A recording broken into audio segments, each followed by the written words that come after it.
Welcome back to Nightfall Notions, where we turn restlessness into storytelling. If you find yourself staring at the ceiling at 3 in the morning, you're in good company.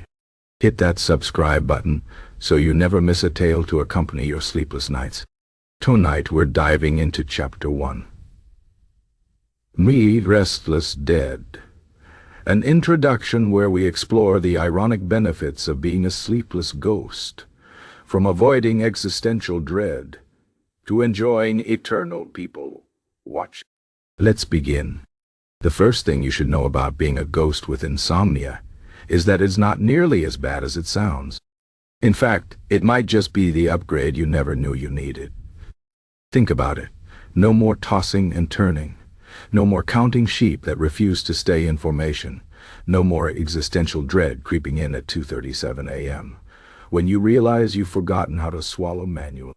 As a ghost, you're freed from the tyranny of sleep altogether, and with it, all the petty anxieties that come bundled with being alive. Take, for instance, the simple pleasure of people watching. When you're alive, people watching is a fleeting hobby, limited by daylight, societal norms, and the occasional glare from the person you've been staring at for just a little too long. But as a ghost, the possibilities are endless. You can hover in the corner of a 24-hour diner at 4 in the morning, watching the night shift waitress pour coffee for truck drivers who all have the same 1,000-yard stare. You can drift through hospital corridors, observing the quiet drama of night nurses trading gossip over lukewarm coffee. You can even haunt a library, watching the occasional Insomniac scholar flip through dusty volumes with the frantic energy of someone who's convinced they'll find the meaning of life in the footnotes of a 17th century alchemy text. The world is your oyster, and you're the invisible patron of its strangest, most mundane moments. Then there's the matter of existential dread. As a living human, existential dread is like that one friend who shows up uninvited to your apartment at midnight, eats all your leftovers, and then monologues about the heat death of the universe, until you seriously consider throwing yourself out the window just to make it stop. But as a ghost, you've already done the whole death thing. You've crossed that threshold. The universe can't threaten you with oblivion because you're already halfway there. And frankly, it's not so bad. Sure, you might miss the taste of coffee or the way sunlight feels on your skin. But you also don't have to worry about retirement plans, dental hygiene, or whether you've left the stove on.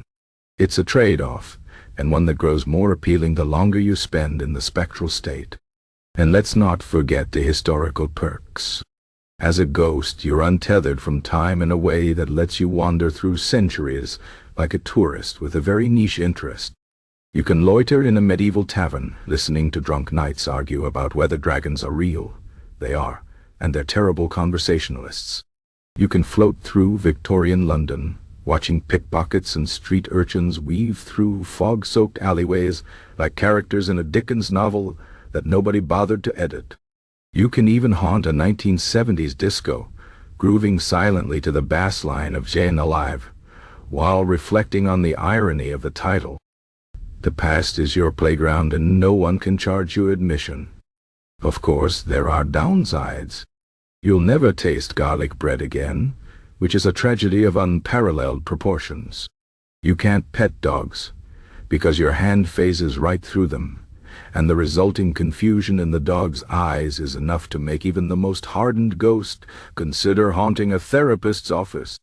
And yes, occasionally you'll drift through a wall only to find yourself in the middle of someone's very private moment, which is awkward for everyone involved. But these are small prices to pay for the freedom of eternal wakefulness. So the next time you're lying awake at night, wondering if you'll ever feel well rested again, take comfort in this thought.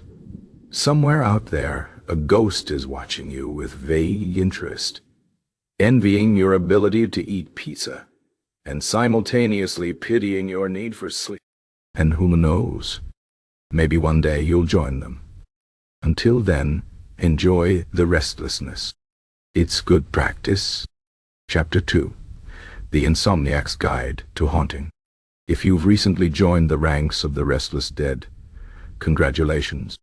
You now have the rare privilege of haunting without the pesky need for sleep, which, as any seasoned specter will tell you, is the ultimate advantage in the ghosting business. No yawning mid-levitation, no drifting off during a perfectly good seance, no exhaustion-induced lapses in your ability to make the living question their sanity. But with great power comes great responsibility, or at the very least, a great opportunity to mess with people in increasingly creative ways. Let's start with the basics. Creaky floorboards. If you thought creaking floorboards were just the byproduct of shoddy carpentry, think again. They are, in fact, the Swiss Army knife of haunting.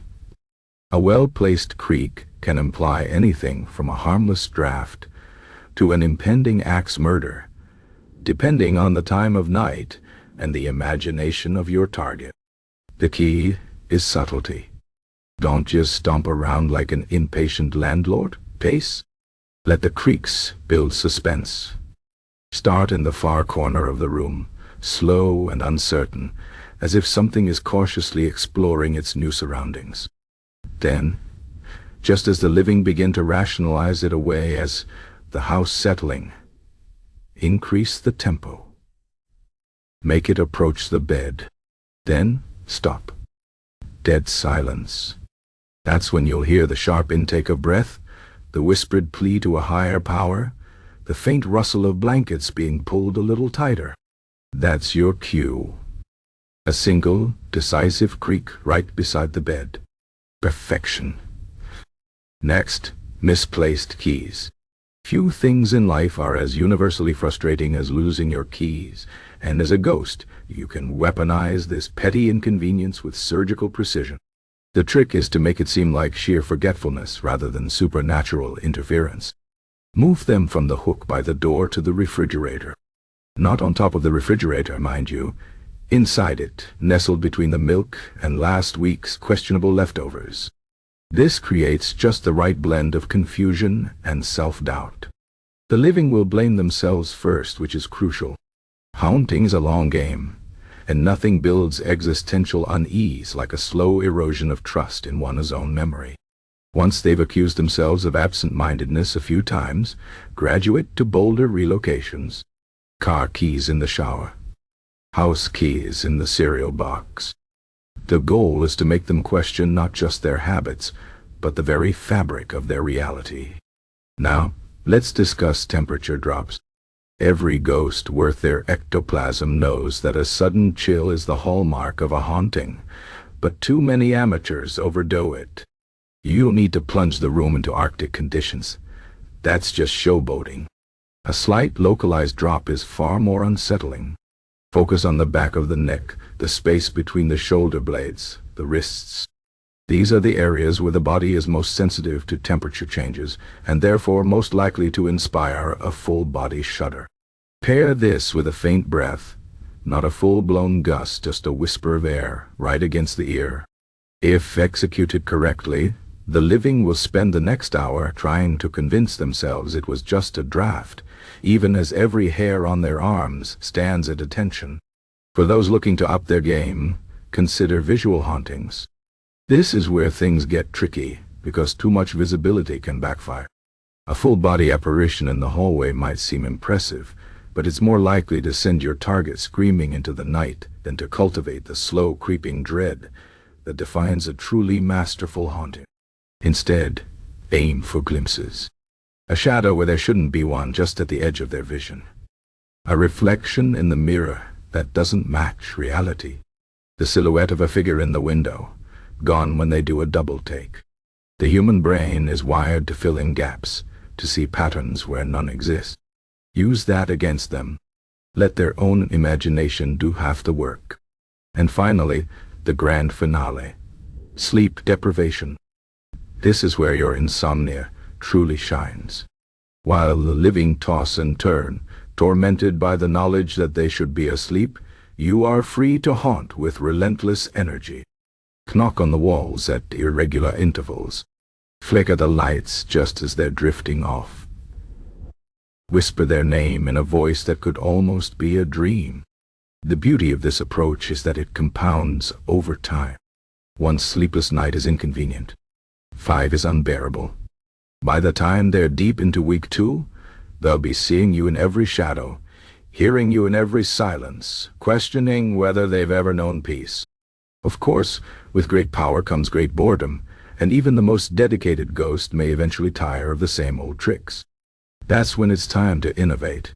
Haunt a crossword puzzle by filling in the wrong answers. Switch the labels on their spice jars. Hide one sock from every pair. The possibilities are endless, limited only by your creativity and your willingness to be, frankly, a bit of a nuisance.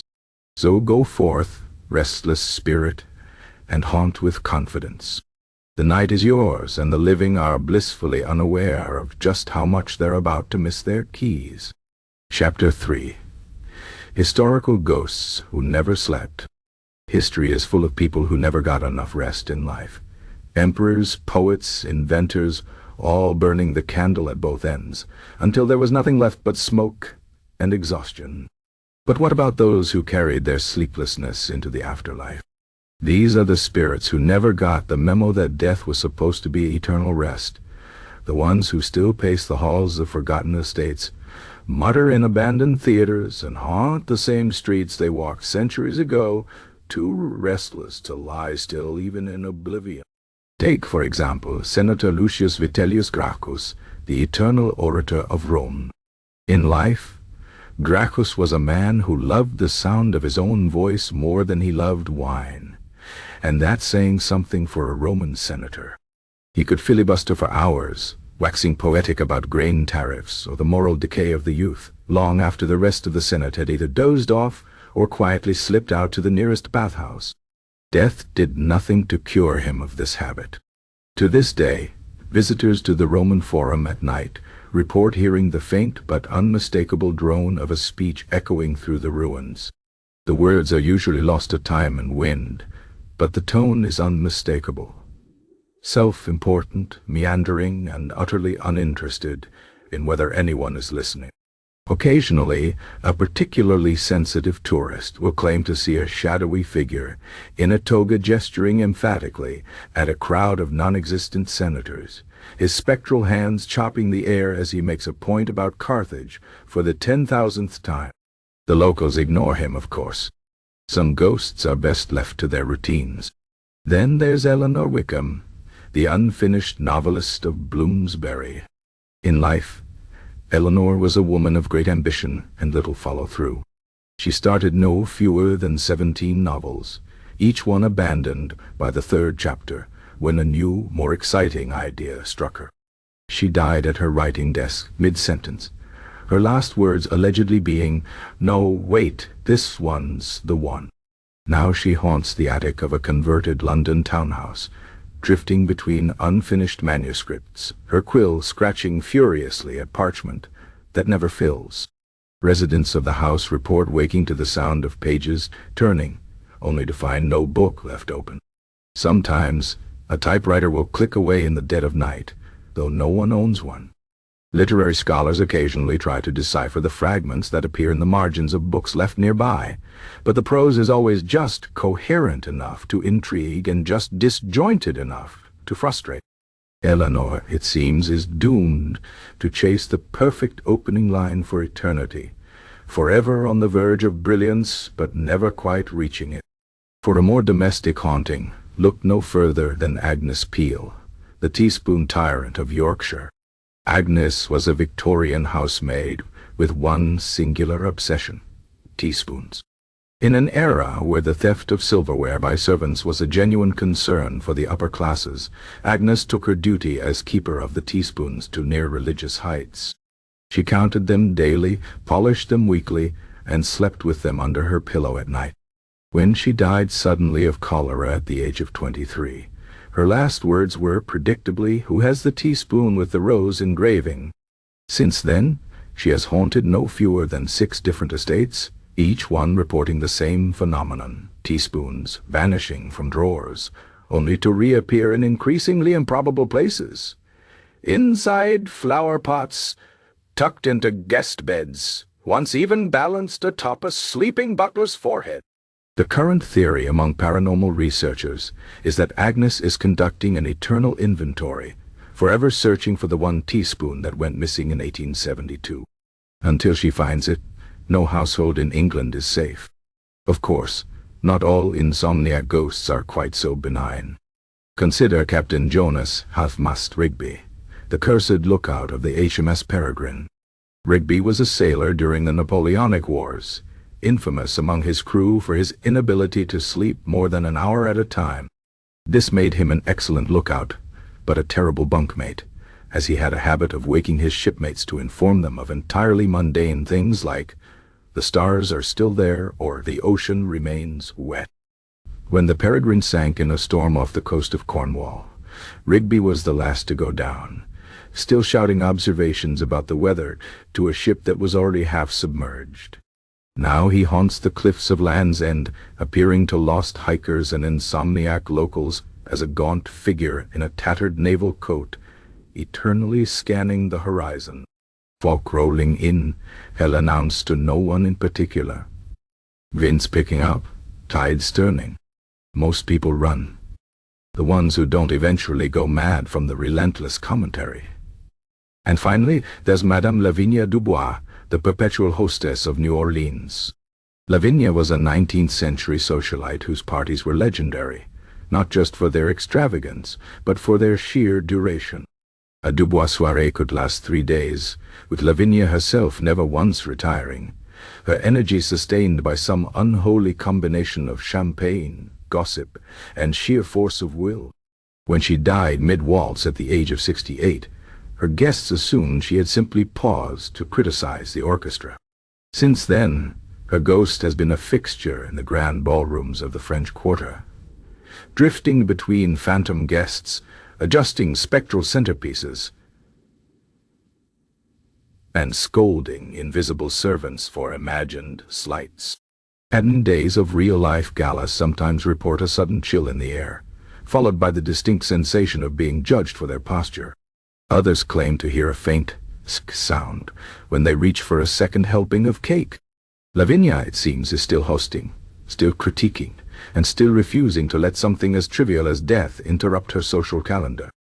What binds these spirits together is not just their insomnia, but their inability to let go of the things that define them in life, whether it's a senator's love of hearing himself talk, a novelist's pursuit of the perfect sentence, or a sailor's obsession with the weather. They are echoes of unfinished business, caught in loops of their own making, too stubborn or too preoccupied to fade away. So the next time you hear a floorboard creak when no one's there, or find a teaspoon in your shoe, or catch a glimpse of a shadowy figure muttering to itself in a language that might be Latin, take comfort. You're in good company. The night is long, and the restless dead are many, and at least you, unlike them, can still enjoy a good cup of coffee. Chapter 4. The Science of Sleepless Apparitions. If you've ever wondered why ghosts never seem to yawn, stretch, or collapse onto an incorporeal fainting couch after a long night of rattling chains and moaning dramatically, you're not alone. The question of spectral insomnia has puzzled both the living and the dead for centuries. Fortunately, through a combination of questionable science, metaphysical guesswork, and outright fabrication, we can attempt to explain why the afterlife is essentially one eternal all-nighter. Let us begin with the most obvious theory. Ghosts don't have physical bodies, and therefore lack the biological machinery that demands sleep. This is, of course, the simplest explanation, and therefore the least interesting. Human bodies require rest to repair muscles, consolidate memories, and prevent us from hallucinating office supplies as sentient beings after 3 days without shut-eye. Ghosts, being composed of ectoplasm, regret, and the occasional lingering scent of lavender, have no such needs. Their memories are already stuck on a permanent loop, no consolidation required. Their muscles, if they can be called that, don't fatigue because they don't technically exist. And as for hallucinations, well, when you're already a figment of perception, the line between reality and imagination becomes refreshingly irrelevant. But let us not settle for the mundane. There are far more entertaining theories to explore. Consider the quantum insomnia hypothesis, first proposed by Dr. Alistair Wainwright in 1923, and subsequently dismissed by every reputable physicist who heard it. Wainwright argued that ghosts exist in a state of quantum superposition, simultaneously present and not present, depending on whether anyone is looking. This, he claimed, requires constant metaphysical recalibration, a process so delicate that sleep would disrupt it entirely. Imagine a ghost attempting to drift off, only to flicker in and out of existence mid-snore, accidentally materializing inside a wall, or worse, another ghost. The resulting paranormal paradox could, in Wainwright's words, unravel the very fabric of the afterlife, or at the very least cause an awkward encounter between two spirits who weren't expecting company. Then there's the more poetic, if equally unscientific, idea that ghosts are sustained by human attention. Like cryptids or minor celebrities, they fade without an audience. Every gasp at a cold spot, every shudder at an unexplained whisper, feeds their spectral existence. Sleep would mean risking obscurity, and what ghost wants to wake up to find they've been forgotten entirely? This theory explains why some hauntings grow more frantic over time. The spirit is essentially fighting for its afterlife, like a theater performer realizing the crowd is thinning. But perhaps the most compelling argument comes from the field of supernatural economics. Sleep, in the living world, is a form of currency.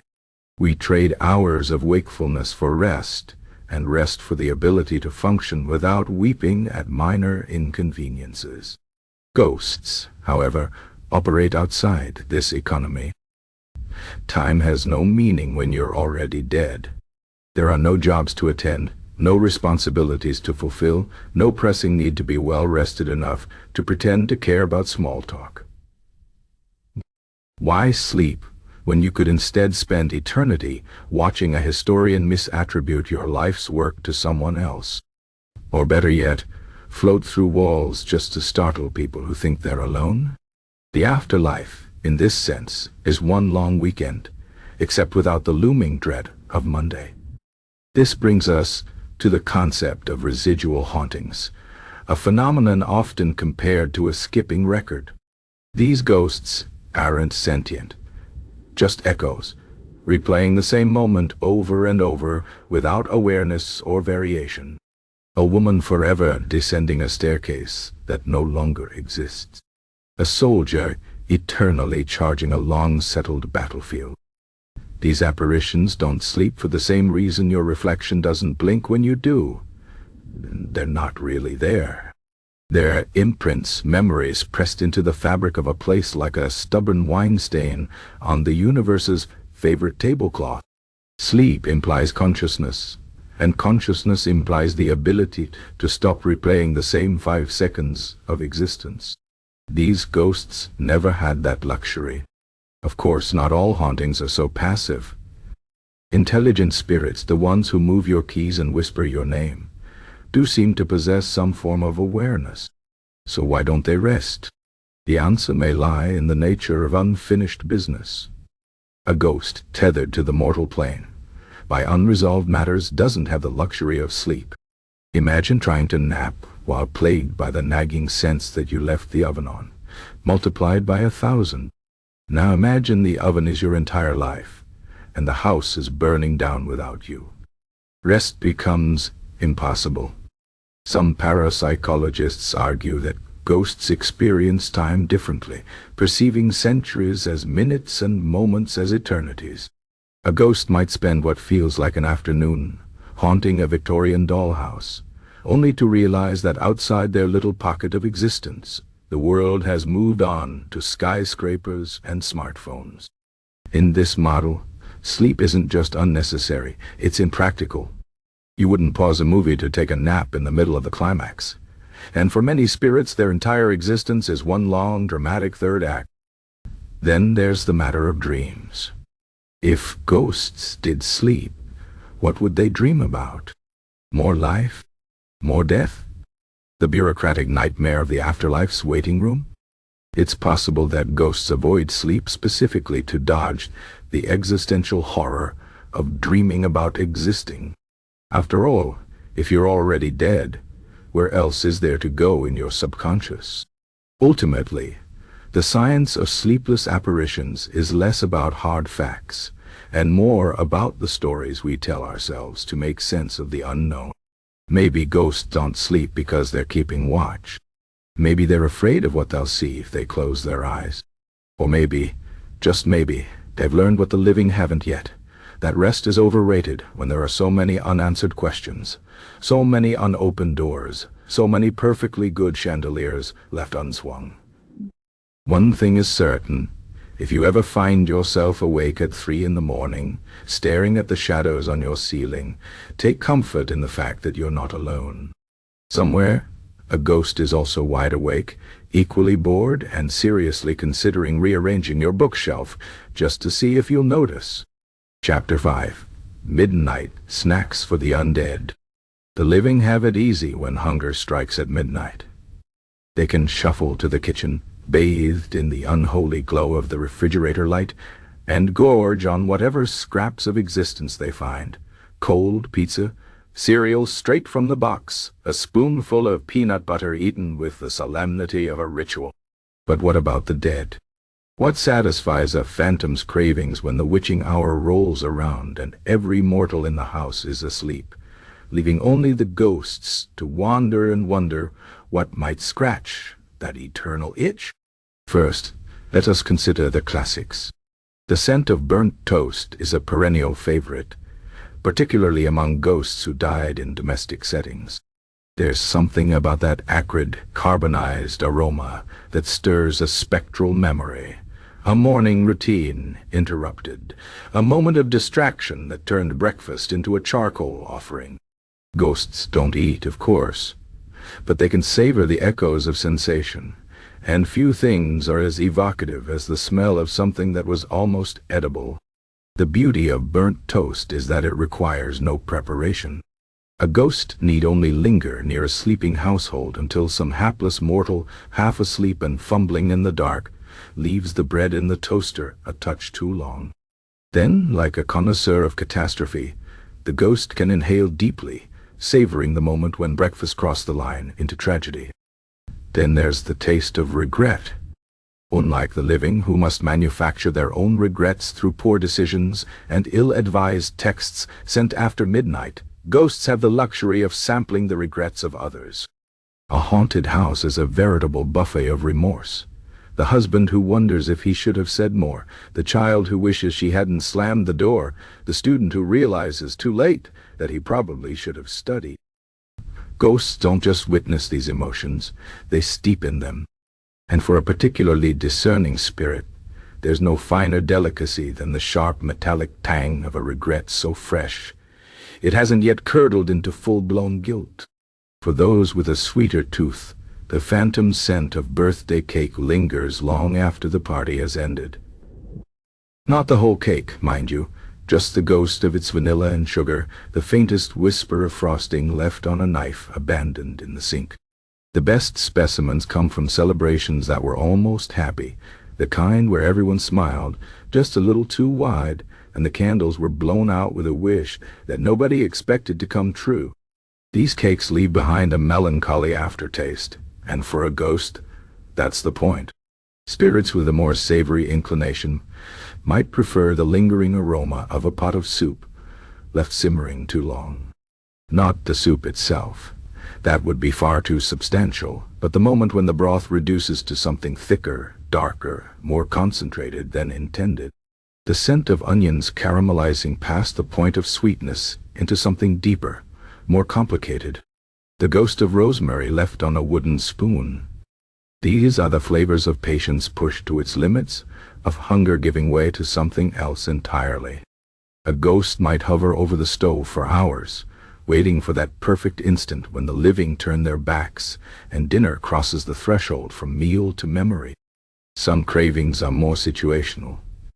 The chill of an open refrigerator door at midnight, for example, is a refreshing palate cleanser for any spirit weary of room temperature hauntings. The living open the fridge expecting sustenance. The dead open it, metaphorically of course, for the shock of cold air, the hum of the motor, the faint light that spills out like a secret being whispered. It's not about the food inside. It's about the act of looking, of hoping, of finding nothing and standing there anyway, paralyzed by indecision. That moment of human vulnerability is, to a ghost, the equivalent of a midnight snack. For the more adventurous apparition, there's always the taste of a lie. Not the big dramatic falsehoods. Those are too heavy, too filling. But the small, everyday deceptions. The "I'm fine," muttered through clenched teeth. The "no, really, it looks great," offered to a disastrous haircut. Ghosts can't consume these lies, but they can bask in the energy they leave behind, like the afterburn of a spice that wasn't quite as mild as advertised. The best lies are the ones the living tell themselves, and a clever ghost can make a feast of self-delusion. Then there's the rarest of all midnight snacks, the scent of a book left open to a forgotten page. Not just any book, but the kind that was abandoned mid-chapter.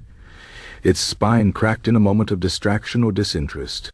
The paper absorbs the room's humidity, the oils from fingertips, the dust of neglect. Over time, these elements mingle into something unique, a fragrance that's equal parts hope and abandonment.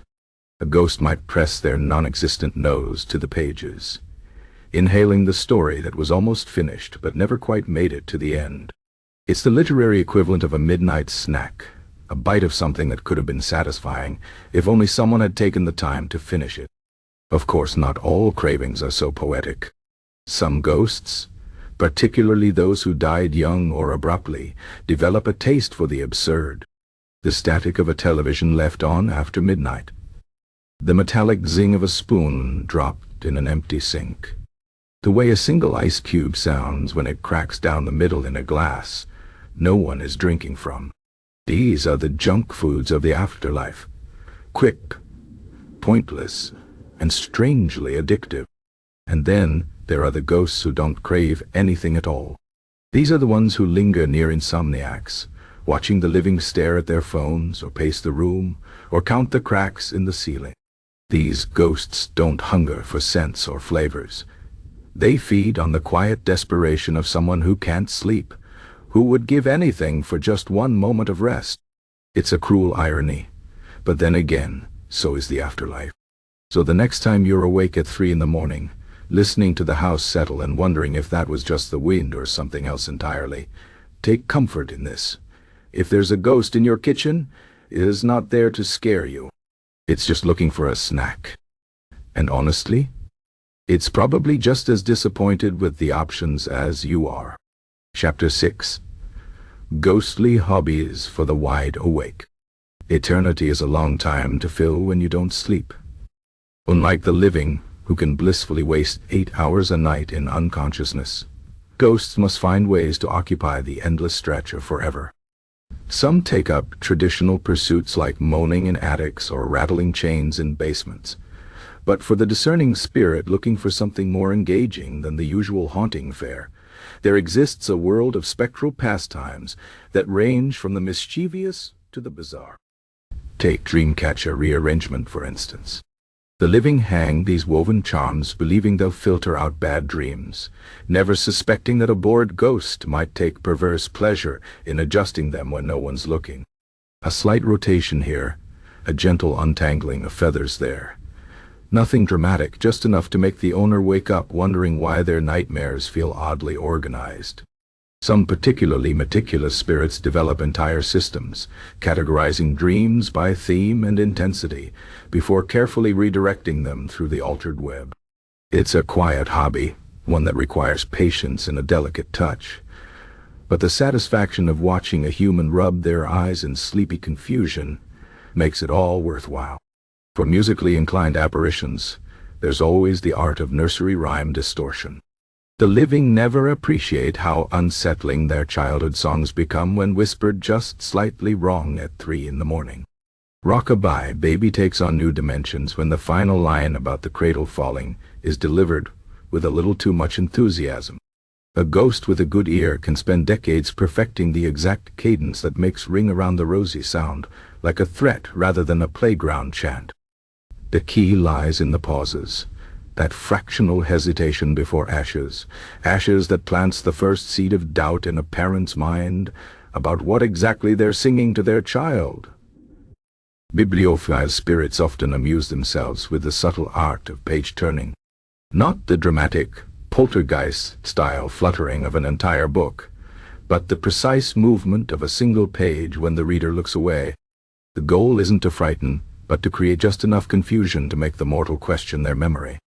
A particularly dedicated ghost might follow a reader through an entire novel this way, carefully ensuring they always seem to be one page ahead or behind where they thought they were. The real joy comes when the living finally gives up and starts using a bookmark, only for the spirit to begin slightly shifting the bookmark's position each night. For ghosts with a visual flair, there's the endlessly entertaining pursuit of reflection adjustment. Mirrors provide wonderful opportunities for subtle haunting. A spirit might spend hours perfecting the angle at which they appear in the background of a selfie, not so obvious as to be immediately noticeable, but just enough to make the photographer do a double take later. More advanced practitioners learn to manipulate reflections in real time, altering the way light plays across surfaces to create the impression of movement where none exists. The masterpiece of this art form is convincing someone they saw something in the mirror, while simultaneously making them doubt they saw anything at all.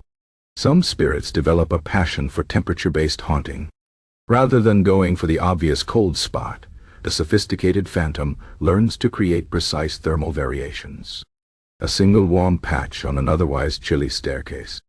An inexplicably cool spot right where someone was about to sit.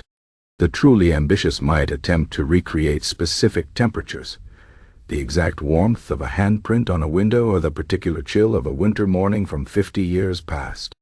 It's a subtle art that requires excellent control, but when done well, can leave the living unsettled for days without ever knowing why.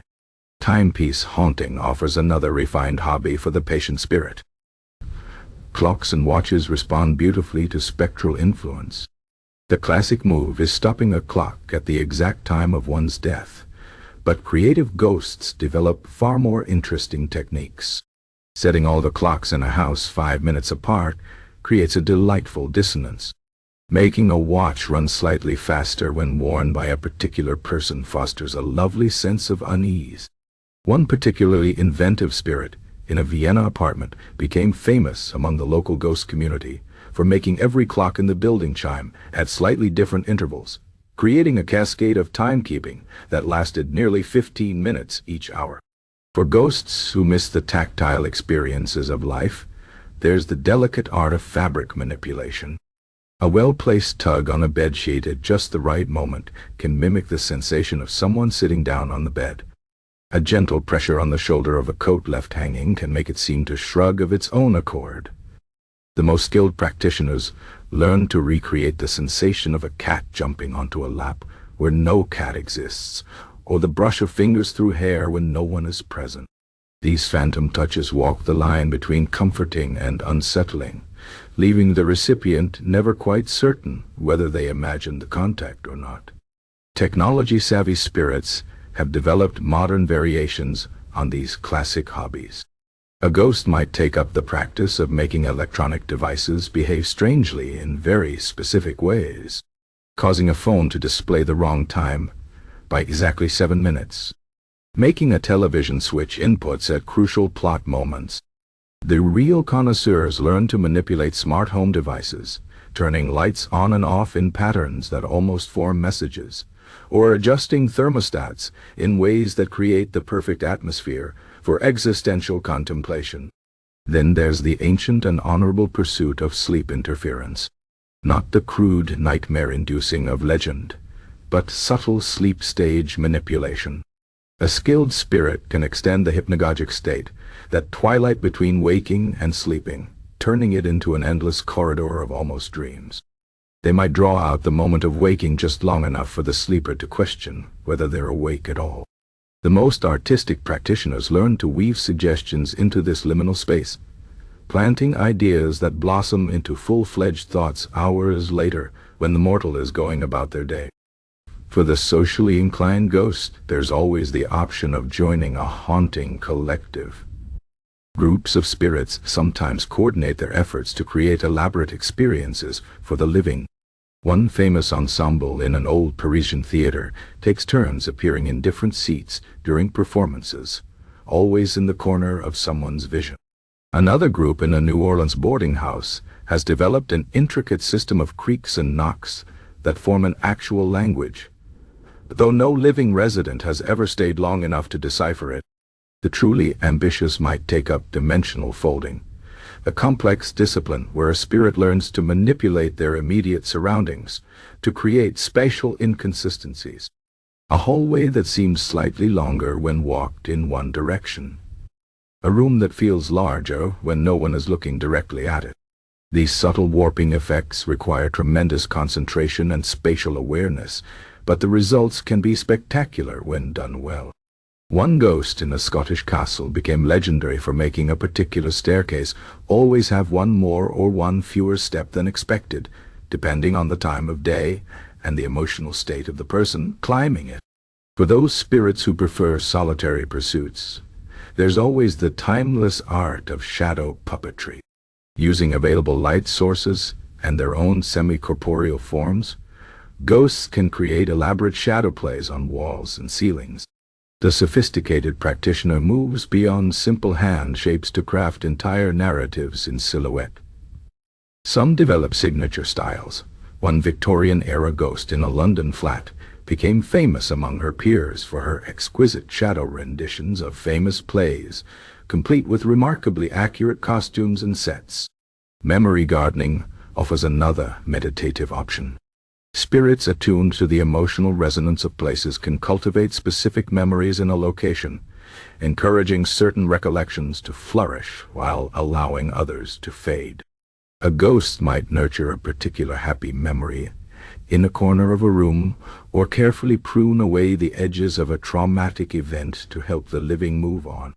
This delicate work requires empathy and restraint, qualities not all ghosts possess, but when done well, can create spaces of remarkable emotional depth. The afterlife offers endless possibilities for creative expression, if one knows where to look. While the living sleep their way through a third of their existence, ghosts have the privilege, or perhaps the curse, of being eternally awake, with all the time in the world to perfect their chosen craft. Whether it's the subtle manipulation of household objects or the intricate weaving of emotional atmospheres, there's no shortage of ways to pass eternity. The key is finding that one special activity that makes forever feel just a little bit shorter. Chapter 7. The Etiquette of Haunting Insomniacs. The relationship between ghosts and insomniacs is one of history's most misunderstood symbiotic partnership. While the living toss and turn in their beds, the dead hover nearby in a delicate dance of mutual awareness. But haunting a wakeful human requires far more finesse than simply rattling chains or moaning in the attic. There exists an unspoken code of conduct, an etiquette of spectral companionship that separates the sophisticated phantom from the common poltergeist.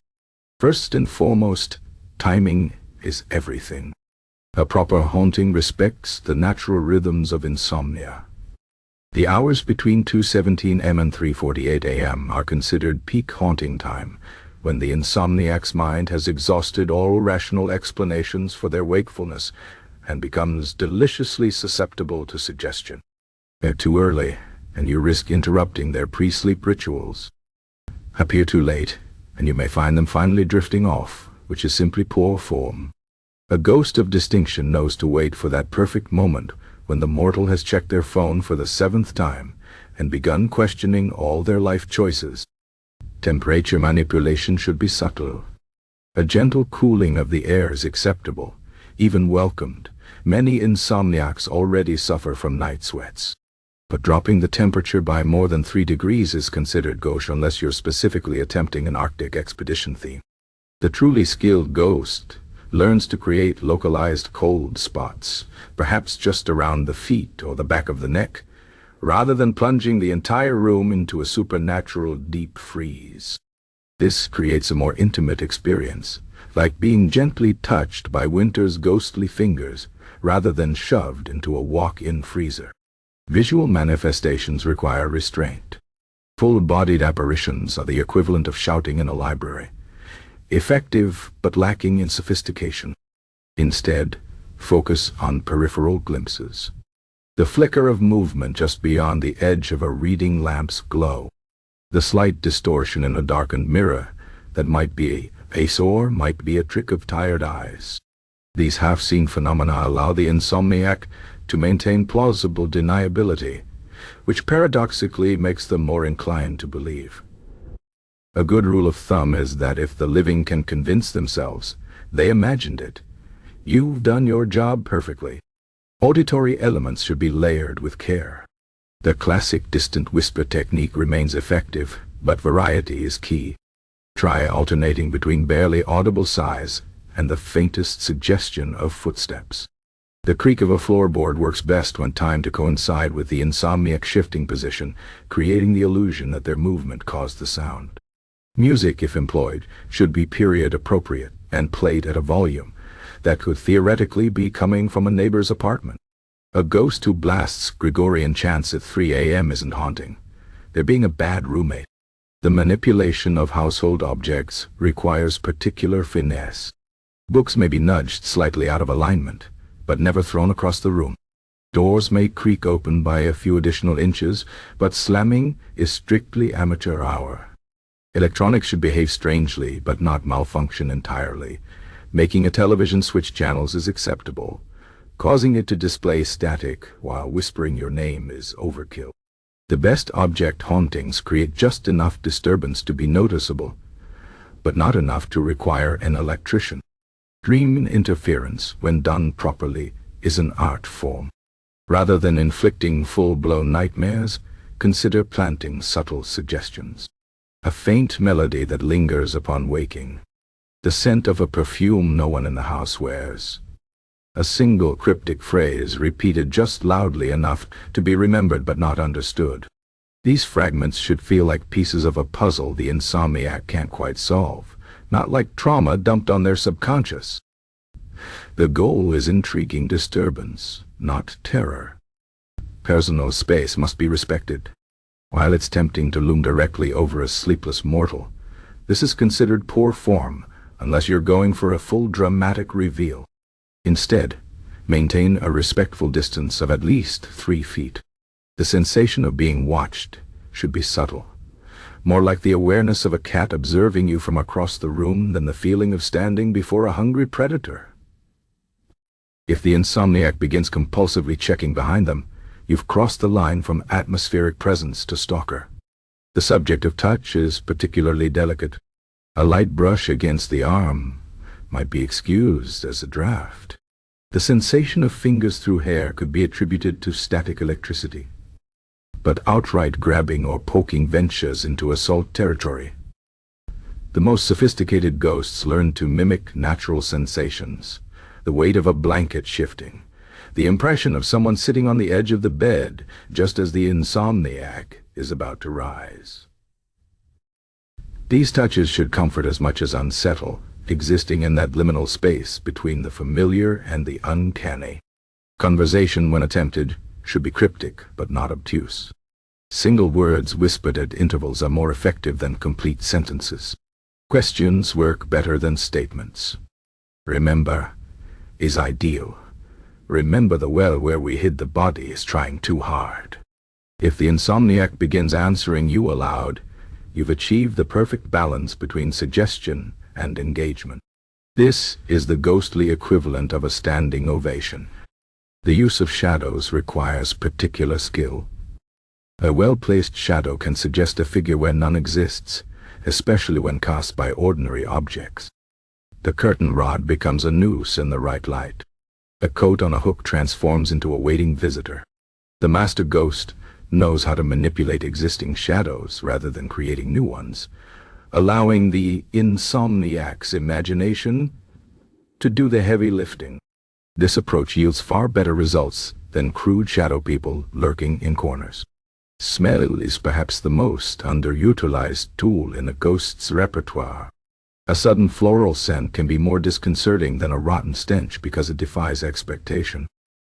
The key is subtlety, a whiff of pipe tobacco that's gone before it can be identified, the ghost of a meal cooked decades ago, the faintest hint of perfume from an empty room.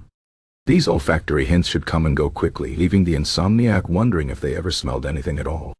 Technology offers new avenues for polite haunting. Making a phone screen turn on briefly is acceptable. Typing messages is not. Causing a radio to play static at low volume works. Broadcasting voices through it does not. Smart devices may be gently manipulated.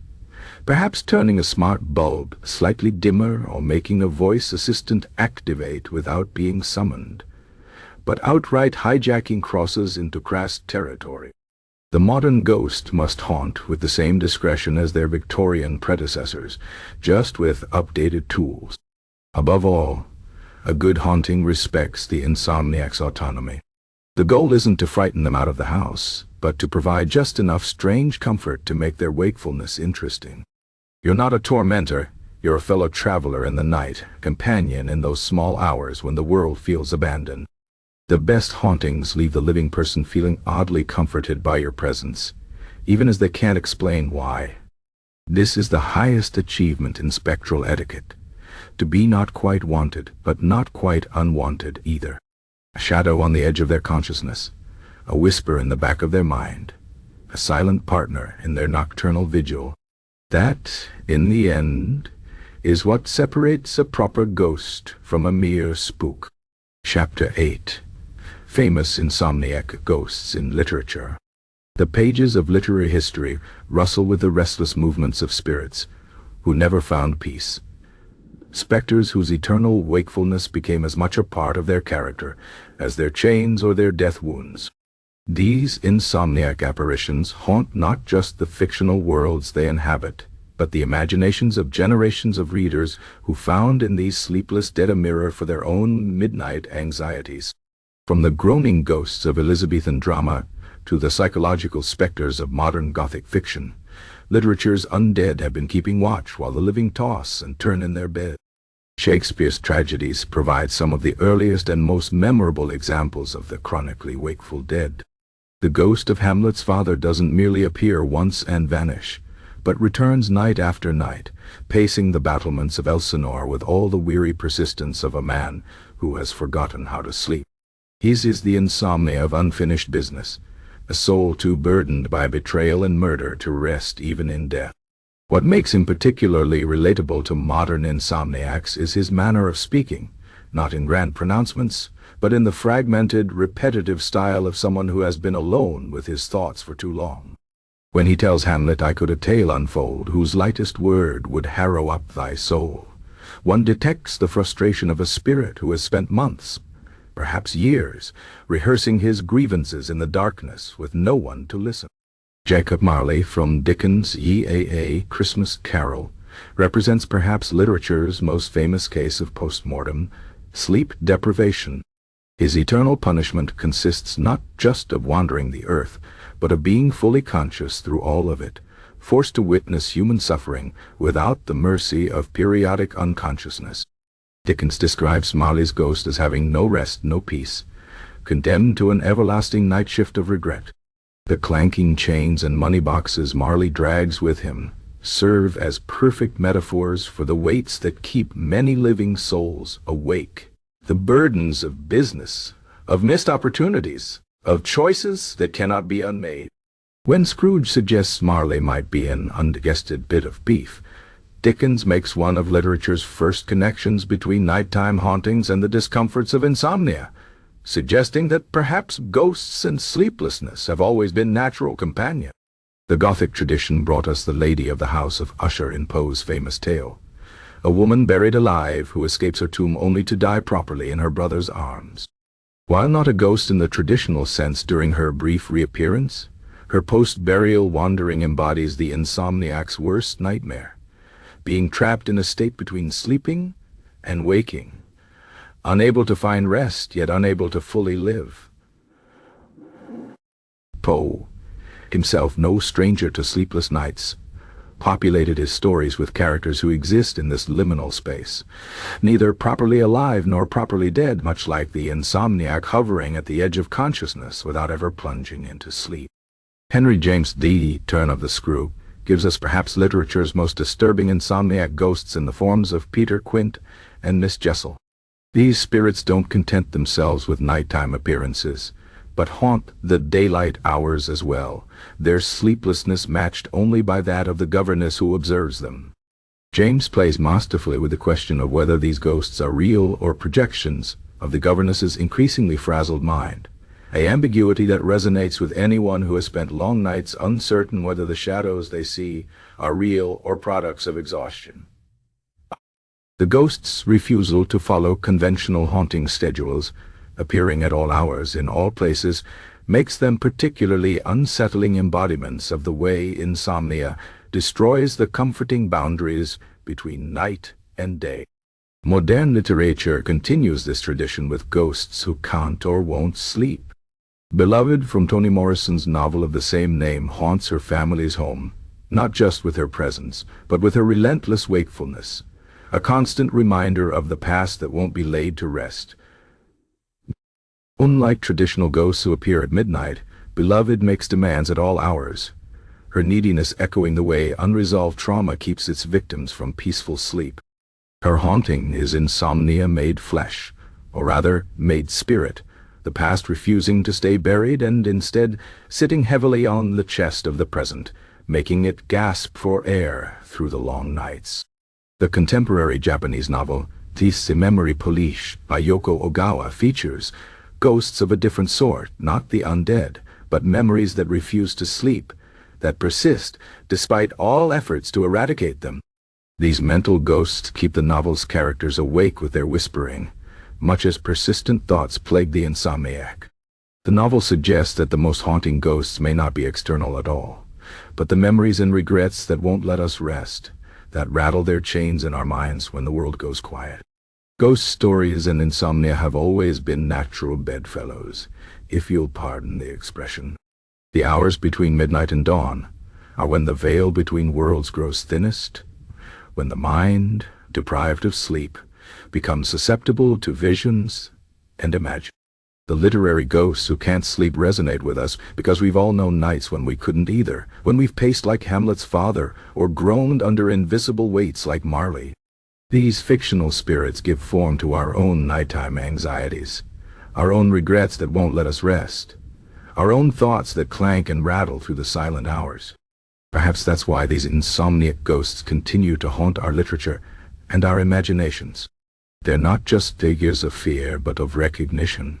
In their eternal wakefulness, we see our own sleepless nights reflected back at us. They remind us that the dead may not rest, but neither do the living. Not truly, not when the moon is high, and the house is quiet, and every creak of the floorboards could be a footstep. Every rustle of the curtains could be a whisper. Every shadow could be something standing just where the light doesn't fall. The ghosts of literature don't sleep, and neither do we, and so in the small hours we keep each other company, the living and the dead, turning pages and waiting for dawn. Chapter 9. The Pros and Cons of Spectral Sleeplessness. Eternal wakefulness sounds like a curse when you're alive, staring at the ceiling at 3 a.m. while your alarm clock ticks closer to another groggy morning. But for ghosts, perpetual consciousness comes with its own peculiar set of advantages and disadvantages that mortal insomniacs might find either enviable or horrifying, depending on how they view the prospect of never again experiencing the sweet release of unconsciousness. The most obvious benefit of ghostly insomnia is the sheer abundance of time. While the living waste approximately a third of their existence in unconscious oblivion, ghosts get to experience every single second of the afterlife in glorious, uninterrupted awareness. This allows for the cultivation of skills and hobbies that would take mortals multiple lifetimes to master.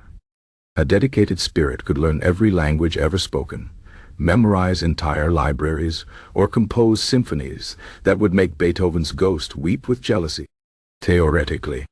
In practice, Most ghosts spend the first few centuries of their afterlife perfecting the art of making floorboards creak at precisely the right psychological moment, which is its own kind of artistry. Unlimited time also means never having to choose between activities. A ghost can spend decades watching a single family's generations unfold like a particularly dull soap opera, then pop over to the local theater to haunt a production of Hamlet for a few years, then drift through a war or two as a spectral observer, all without ever worrying out appointments or schedule. The concept of not having enough hours in the day becomes laughable when your day never ends. This complete freedom from temporal constraints does, however, lead to the first major downside of spectral insomnia, the inevitable existential crisis that comes with realizing nothing you do ultimately matters because you have forever to do it in. Another significant advantage is the ability to witness history unfold without any of the messy participation requirements. While living historians must piece together events from fragmentary evidence, a ghost gets front row seats to every moment they care to observe. Want to know what really happened in the back corridors of Versailles during the French Revolution? Just float on over and watch. Curious about how the pyramids were actually built?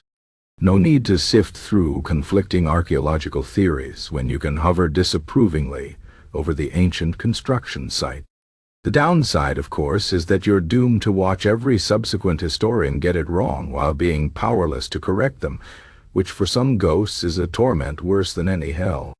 Ghostly insomnia also provides unparalleled opportunities for people watching.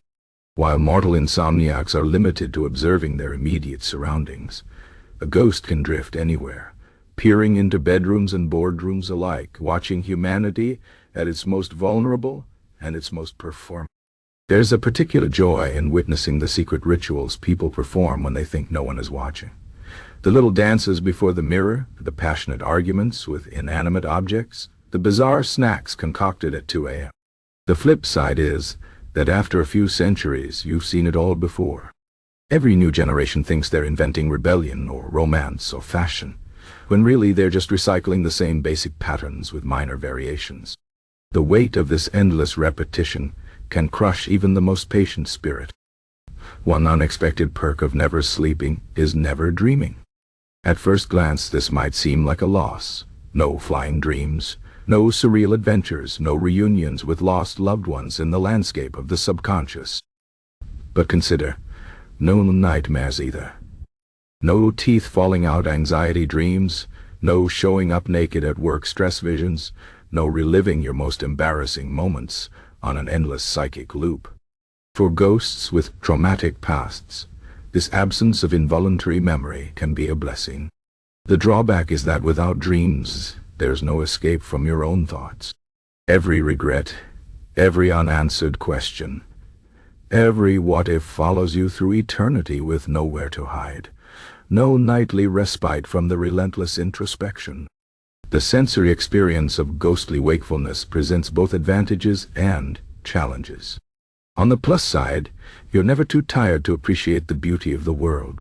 A sunrise after 300 years of watching them can still take your non-existent breath away when the conditions are right.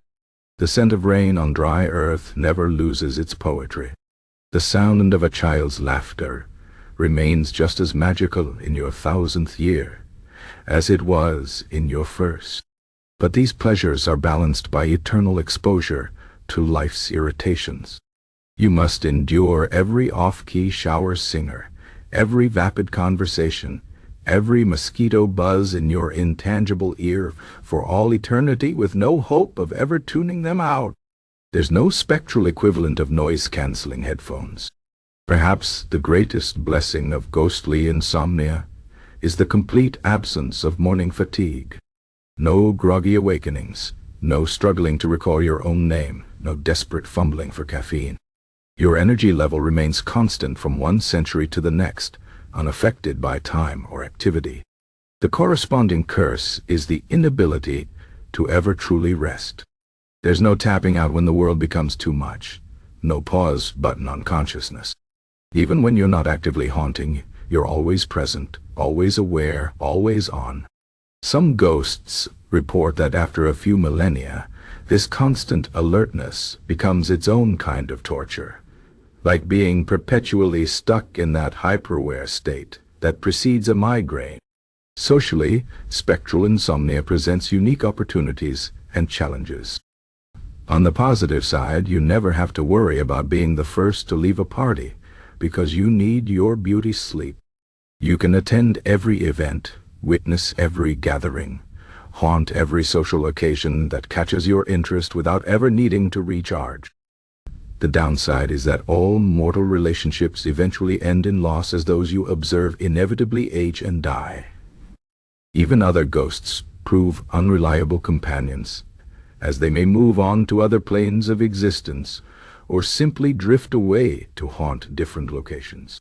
The result is an existence that can become profoundly lonely, especially when combined with the inability to escape into sleep's temporary oblivion.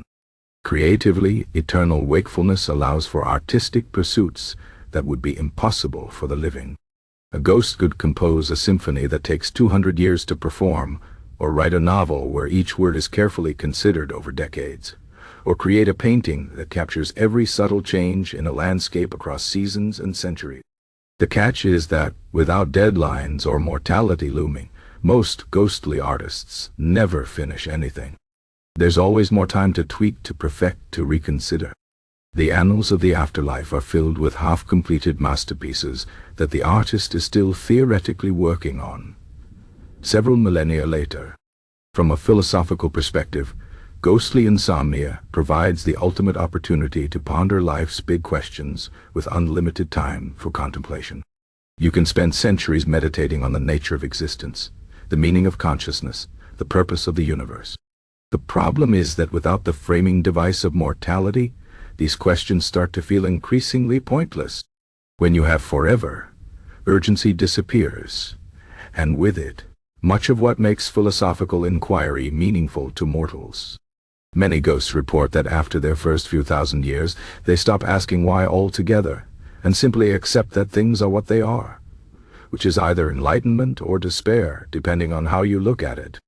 Physically, never needing sleep means never experiencing that horrible groggy feeling when you're wakened unexpectedly. No more being jolted from pleasant dreams by alarm clocks or barking dogs, or overly enthusiastic morning people. The trade-off is never knowing the delicious relief of sinking into a soft bed after an exhausting day, or that perfect moment when you're warm and comfortable and just drifting off, or the strange exhilaration of fighting to stay awake when your body is determined to surrender to sleep. Ghosts may not miss much about physical existence, but many report a peculiar nostalgia for these small sensual pleasures of tiredness. Ultimately, the pros and cons of spectral sleeplessness balance out in strange and unpredictable ways. What might seem like an unbearable curse to a living insomniac, the inability to ever switch off, becomes simply the baseline state of existence for a ghost. And what sounds like a wonderful blessing, unlimited time, often becomes a weight as heavy as Marley's chains. The truth is that eternal wakefulness, like mortality, is what you make of it. Some ghosts find purpose in their endless nights, becoming scholars of human nature or artists of the unseen world. Others succumb to the madness of infinite time, repeating the same pointless actions for centuries like a broken record. Most fall somewhere in between, alternating between periods of engagement and ennui, just like their living counterparts, except without the option of taking a nap to reset their mood. Perhaps that's the greatest irony of ghostly insomnia. The living toss and turn at night, longing for sleep, while the dead would give anything for just one night of dreamless oblivion. Both states are prisons of a sort, just with different sets of bars on the windows. The grass is always greener on the other side of the grave, as they say. Or in this case, the lack of grass, the lack of green, the lack of anything growing or changing in the endless twilight of the undead's perpetual wakefulness. Chapter 10. How to haunt a dull historical site. The world is full of historical sites that have all the personality of dry toast, perfectly preserved buildings where nothing interesting happened, battlefields where the fighting lasted 15 minutes, homes of minor politicians who barely warranted a footnote in the history books. These places gather dust in guidebooks and see perhaps 3 visitors a year, all of whom leave disappointed. This is where you come in. With the right spectral touch, even the most mundane historical location can become a hotbed of supernatural activity and tourist interest.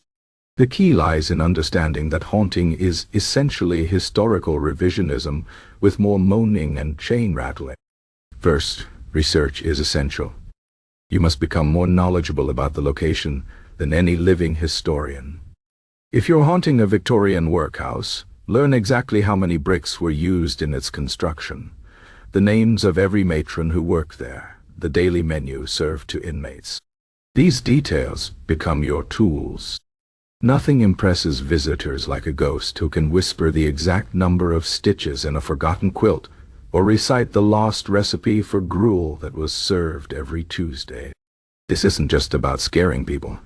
It's about making them believe they've connected with authentic history, even if you have to invent most of it.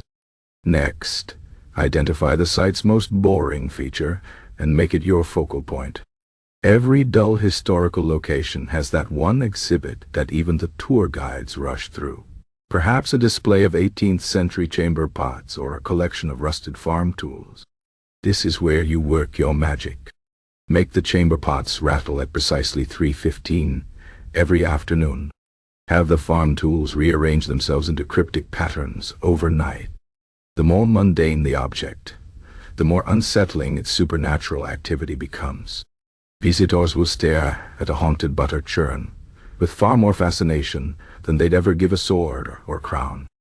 Develop a signature haunting style that fits the location's history but adds dramatic flair. If you're in a colonial-era tavern, become the ghost of a tavern keeper who eternally recounts the sins of patrons long dead, your voice growing louder whenever someone touches the old ale taps. In a quiet rural churchyard, be the phantom bell ringer who strikes a single clear note whenever a visitor speaks ill of the dead.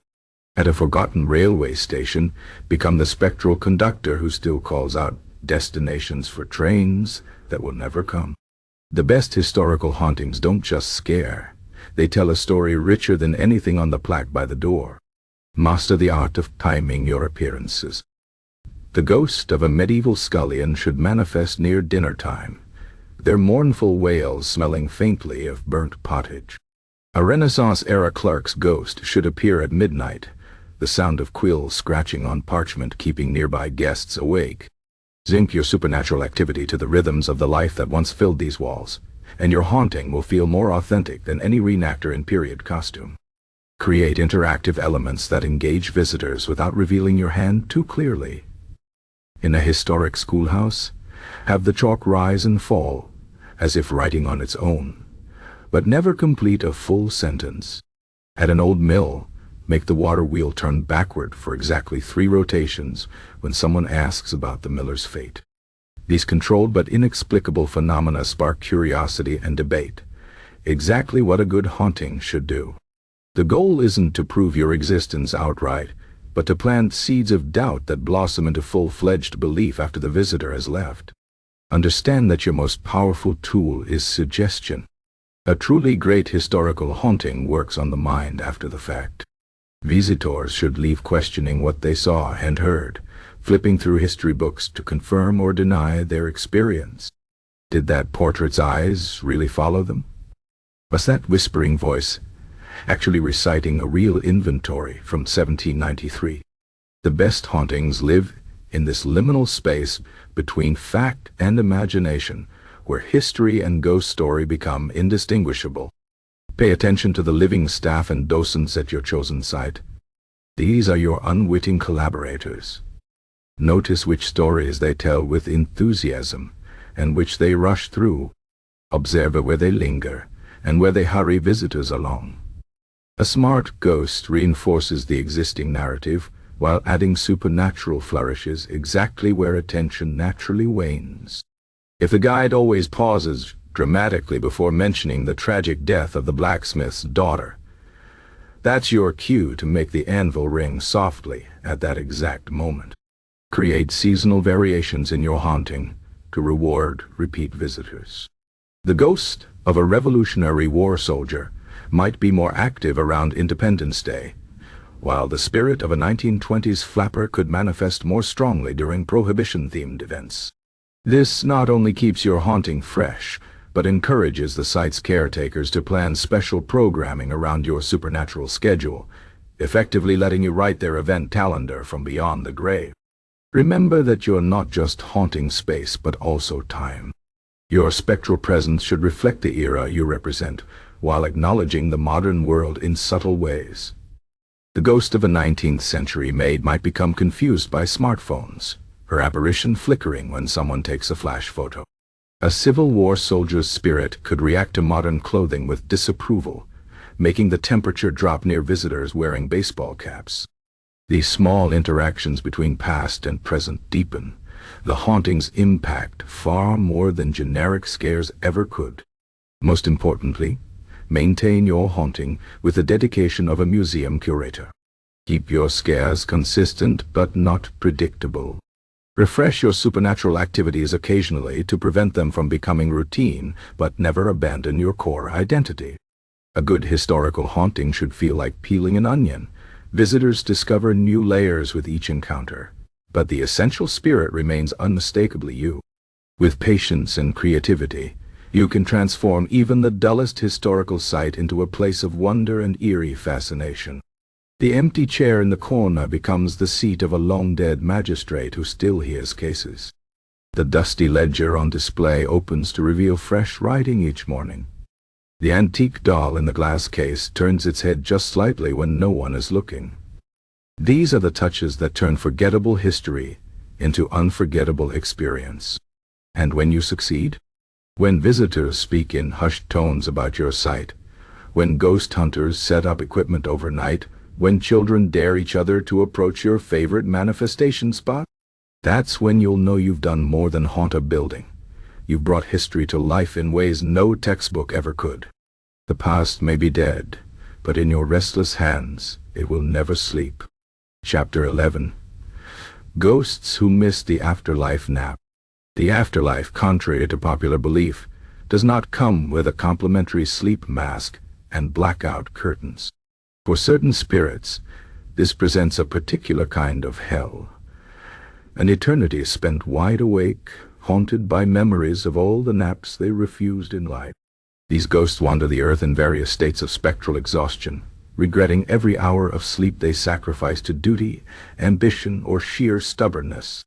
Their stories serve as cautionary tales for the living who burn the candle at both ends, unaware that the flame might continue long after the wax has melted away. Sir Reginald of Blackmore stands as perhaps the most notorious example of post-mortem sleep deprivation. In life, he had been the most vigilant knight of his age, boasting that he hadn't closed his eyes for more than 3 consecutive hours since taking his vows. He attributed his military successes to this perpetual wakefulness, patrolling castle walls while others slept, drilling his men at dawn after spending the night polishing armor. When fellow knights spoke of dreams, he scoffed. When servants yawned, he berated them. Sleep, to Sir Reginald, was weakness given physical form. Now his ghost stalks the ruins of Blackmore Castle, rattling chains that sound suspiciously like a knight's armor clanking to the ground after an 80-hour watch. Visitors report seeing his translucent form slumped against crumbling walls, his spectral eyelids drooping only to snap open again as if jerked awake by some unseen force. He moans not of lost battles or unrequited love, but of the 1,000 comfortable beds he scorned in life. His most frequent lament, echoing through the empty halls, is a plaintive "I should have napped when I had the chance." The tale of Sister Marguerite, the Sleepless, offers a different but equally tragic example. As a nun in 14th century France, she had taken her order's rules of vigil literally, interpreting prayer without ceasing as a command to abandon sleep entirely. For 40 years she maintained the self-imposed regimen, surviving on brief moments of unconsciousness caught kneeling at prayer. Her sisters whispered that God must be sustaining her, failing to recognize the telltale signs of hallucinations and delirium that marked her final years. Now her ghost haunts the convent's chapel, endlessly counting rosary beads that slip through her transparent fingers. She startles at shadows that aren't there, and jumps at sounds only she can hear, the inevitable result of centuries without proper rest. New postulants report seeing her nodding off during midnight prayers, only to jolt upright with a gasp, still trapped in the delusion that sleep equals spiritual failure. The living nuns have taken to leaving warm milk by the altar each night, though it remains untouched by human or ghostly hands. Industrial England produced its own brand of sleepless specters, none more tragic than the ghost of Thomas Pigott, the factory foreman who bragged he could run his mill for 36 hours straight without blinking. In life he had docked workers' wages for yawning and installed clocks with no hour hand so no one could count the passing hours. His own death came fittingly, collapsing over a ledger at his desk, pen still in hand, having refused to sleep for 4 consecutive days to meet an impossible production quota. Now, his translucent form paces the abandoned factory floor, eternally checking pocket watches that no longer tell time. He screams at phantom workers to stay awake, shakes invisible shoulders to rouse sleeping children who died a century ago.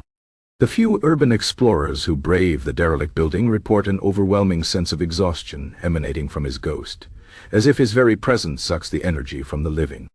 Some claim to hear the ghostly wail of just one more hour, echoing through the empty halls, though whether this refers to production quotas or his own missed opportunities for rest remains unclear. Artist ghosts seem particularly prone to this form of eternal regret. The spirit of Lorenzo Vescovi, a Renaissance painter who famously claimed sleep stole precious hours from his craft, now drifts through museum corridors staring longingly at portraits. His transparent fingers twitch as if mixing paints that will never dry on canvases he'll never complete. Gallery guards report seeing him, slumped before masterpieces, his ghostly tears leaving damp patches that evaporate by morning. His whispered confessions to empty rooms reveal his true torment. In refusing to sleep, he had robbed himself of the dreams that might have inspired his greatest works. Perhaps the most ironic case is that of Dr. Emil Farthington, the 19th century sleep researcher who spent his life studying slumber without ever properly experiencing it himself. His journals reveal a man obsessed with documenting sleep patterns in others, while surviving on no more than 90 minutes of rest per night. His ghost now haunts the halls of the Vienna Medical School, where he once taught, eternally lecturing empty classrooms about the importance of proper sleep hygiene. Students who pull all-nighters report seeing his transparent form, shaking its head in disapproval. Though whether this is actual haunting or sleep-deprived hallucination remains a subject of debate. The maritime world offers its own tales of wakeful woe. Captain Elias No Rest Hornsby's ghost still prowls the docks of Bristol, his translucent eyes scanning horizons only he can see. In life, he had prided himself on needing less sleep than any sailor in Her Majesty's Navy, pushing his crew to similar extremes. Now his ghostly voice carries on the salt wind, not warning of storms or reefs, but endlessly repeating, "I should have turned in when I had the chance." Night fishermen claim to see his spectral form trying and failing to lie down in long-vanished ships' hammocks, his body passing through the long-rotted canvas again and again. These spirits share a common torment, the cruel joke of an afterlife that denies them the very rest they scorned in life. Where other ghosts might regret lost loves or unfinished business, these shades mourn the simple pleasure of a good night's sleep they'll never experience again. Their eternal wakefulness serves as punishment for lives lived at unsustainable pace, warnings written in ectoplasm and exhaustion. Modern sleepless ghosts continue this melancholy tradition.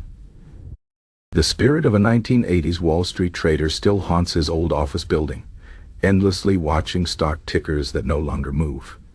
The ghost of a Silicon Valley programmer lingers near tech campuses, his transparent fingers typing code only he can see on keyboards that aren't there. They join the centuries-long parade of souls who mistook constant activity for virtue and now pay the price in perpetual alertness. What makes these ghosts particularly tragic is their inability to learn from their mistakes. Sir Reginald still resists rest even in death, his spectral pride keeping him from admitting his need. Sister Marguerite's ghost still fights sleep, as if it were temptation itself. Thomas Pigot's spirit still drives phantom workers to exhaustion. They are frozen not just in time, but in the very attitudes that doomed them to eternal wakefulness. Perhaps there's a lesson here for the living who boast about their sleep deficits as badges of honor. These ghosts were all, in their time, admired for their tireless dedication, held up as examples of commitment and strength. Now they wander as cautionary tales, their eternal unrest serving as warning against the cult of perpetual productivity. So the next time you consider sacrificing sleep for work, or pride yourself on functioning without rest, remember Sir Reginald rattling his chains in the ruins of Blackmore. Picture Sister Marguerite dropping invisible rosary beads in her spectral exhaustion. Hear Thomas Pigot screaming at workers who died a century ago to stay awake just one more hour. And ask yourself, is whatever keeping you up tonight really worth an eternity of regret? Chapter 12. The Insomniac Ghosts Reading List. Eternal wakefulness requires eternal distraction, and what better companion for the sleepless dead than the written word? But not just any books will do for a spirit who has centuries to kill before dawn. The ideal ghostly reading list consists of works too dense, too obscure, or too peculiar to hold mortal attention for long, tomes that reveal their secrets slowly, over decades of patient spectral perusal. These are the books that speak to souls who measure reading time in lifetimes rather than hours, who can linger over a single sentence for years if the mood strikes. At the top of any discerning ghost's reading list sit the endless bureaucratic records of defunct governments. Tax rolls from the Ming Dynasty make for particularly soothing reading, their meticulous columns of names and rice payments stretching into infinity, like the world's most tedious poetry. Venetian ship manifests from the 14th century offer similar appeal, with their water-stained pages documenting cargoes of wool, spices, and regrets. A ghost with patience and a taste for the absurd might spend a century cross-referencing these manifests with customs seizure records to determine exactly how many Venetian merchants lied about their imports. The beauty of such reading material lies in its pointlessness. When you have eternity, solving mysteries no one cares about becomes its own reward. For ghosts who miss the tactile pleasures of life, old library accession ledgers provide peculiar comfort. These handwritten records of books bought, lost, and stolen offer a quiet narrative of human carelessness stretching across generations. The truly dedicated spectral bibliophile can track a single volume through multiple thefts and recoveries, watching as its price increases with each reappearance in the ledger. Some ghosts claim to have developed entire personalities based on particularly dramatic accession histories, adopting the persona of a long-dead librarian who once chased a thief through the stacks for stealing a rare volume of sermons. Unfinished novels hold special appeal for the eternally wakeful ghost. Where living readers grow frustrated by incomplete stories, spirits appreciate the open-ended possibilities. A ghost might spend decades imagining endings for Coleridge's Kubla Khan, or crafting continuations for Dickens' unfinished The Mystery of Edwin Drood. The most ambitious specters take this a step further, haunting living writers and whispering suggestions for how they might conclude their works. Though this practice is frowned upon by most respectable ghostly societies as being too close to actual labor. Epistolary works that were never meant to be published offer another rich vein of spectral reading. The collected letters of minor historical figures contain a wealth of mundane detail that living historians skip over in search of important events.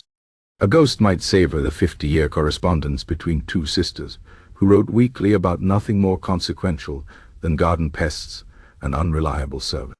The real joy comes in spotting the subtle changes over time. The way complaints about rheumatism gradually replace mentions of dances. How the ink grows shakier with each passing year. These quiet human dramas unfold at precisely the pace a ghost appreciates. For the numerically inclined spirit, antique accounting ledgers provide endless fascination.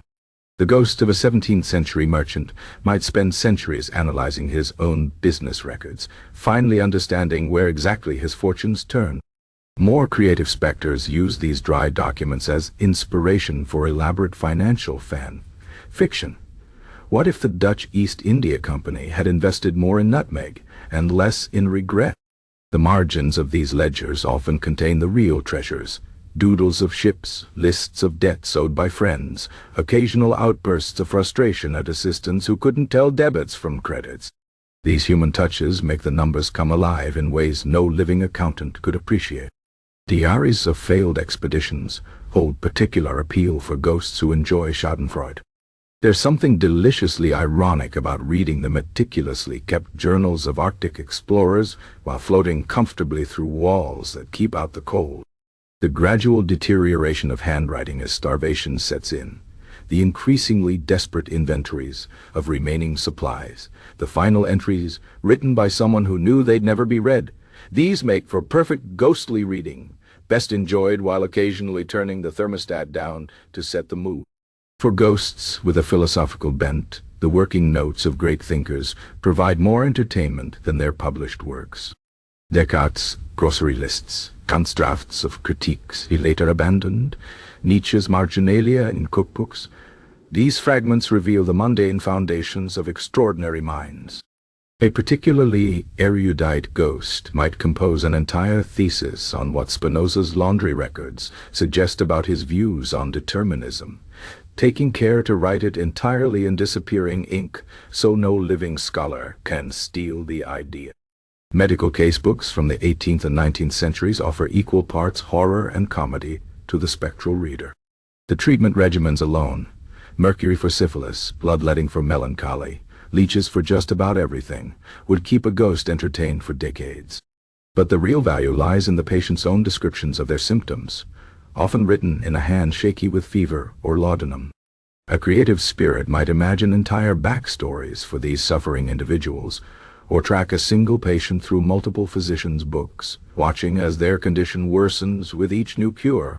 The most sought-after volumes in any ghostly library are the ones that were never written at all. Blank books, especially those with a few scribbled pages at the beginning, provide the perfect canvas for spectral imagination. A ghost might spend a century composing their memoirs in the empty pages of an abandoned journal, only to erase it all and start again when the mood strikes. Some spirits become collectors of these unused books, haunting stationery shops to watch new blank volumes arrive, waiting patiently for them to be purchased and ignored by living owners who will never fill their pages. Cookbooks from extinct restaurants and great houses hold peculiar fascination for ghosts who miss the taste of food. While they can't actually sample the dishes, they can savor the descriptions and imagine the flavors. A spirit might dedicate 50 years to memorizing every recipe in Mrs. Beeton's book of household management, or attempt to calculate exactly how many people could have been fed from the quantities listed in a medieval banquet planner. The saddest ghosts are those who haunt libraries with extensive culinary collections, reading aloud from a scoffier to empty reading rooms in the dead of night. For the politically minded spectre, nothing beats reading decades of unopened constituent mail. The letters sent to long-dead representatives contain all the hopes, anger, and petty concerns of ordinary people who believed someone in power might actually care. A ghost might organize these by emotion, or by handwriting quality, or by the elaborateness of the letterhead. Some particularly civic-minded spirits claim to still be working their way through the mailbags of the 54th Congress, occasionally drafting replies that will never be sent. Architectural plans for buildings that were never constructed offer another form of ghostly wish fulfillment.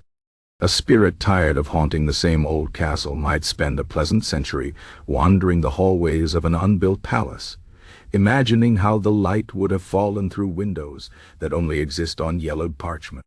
More practical ghosts use these plans as inspiration for their hauntings, borrowing elements from unexecuted designs to make their spectral appearances more interesting.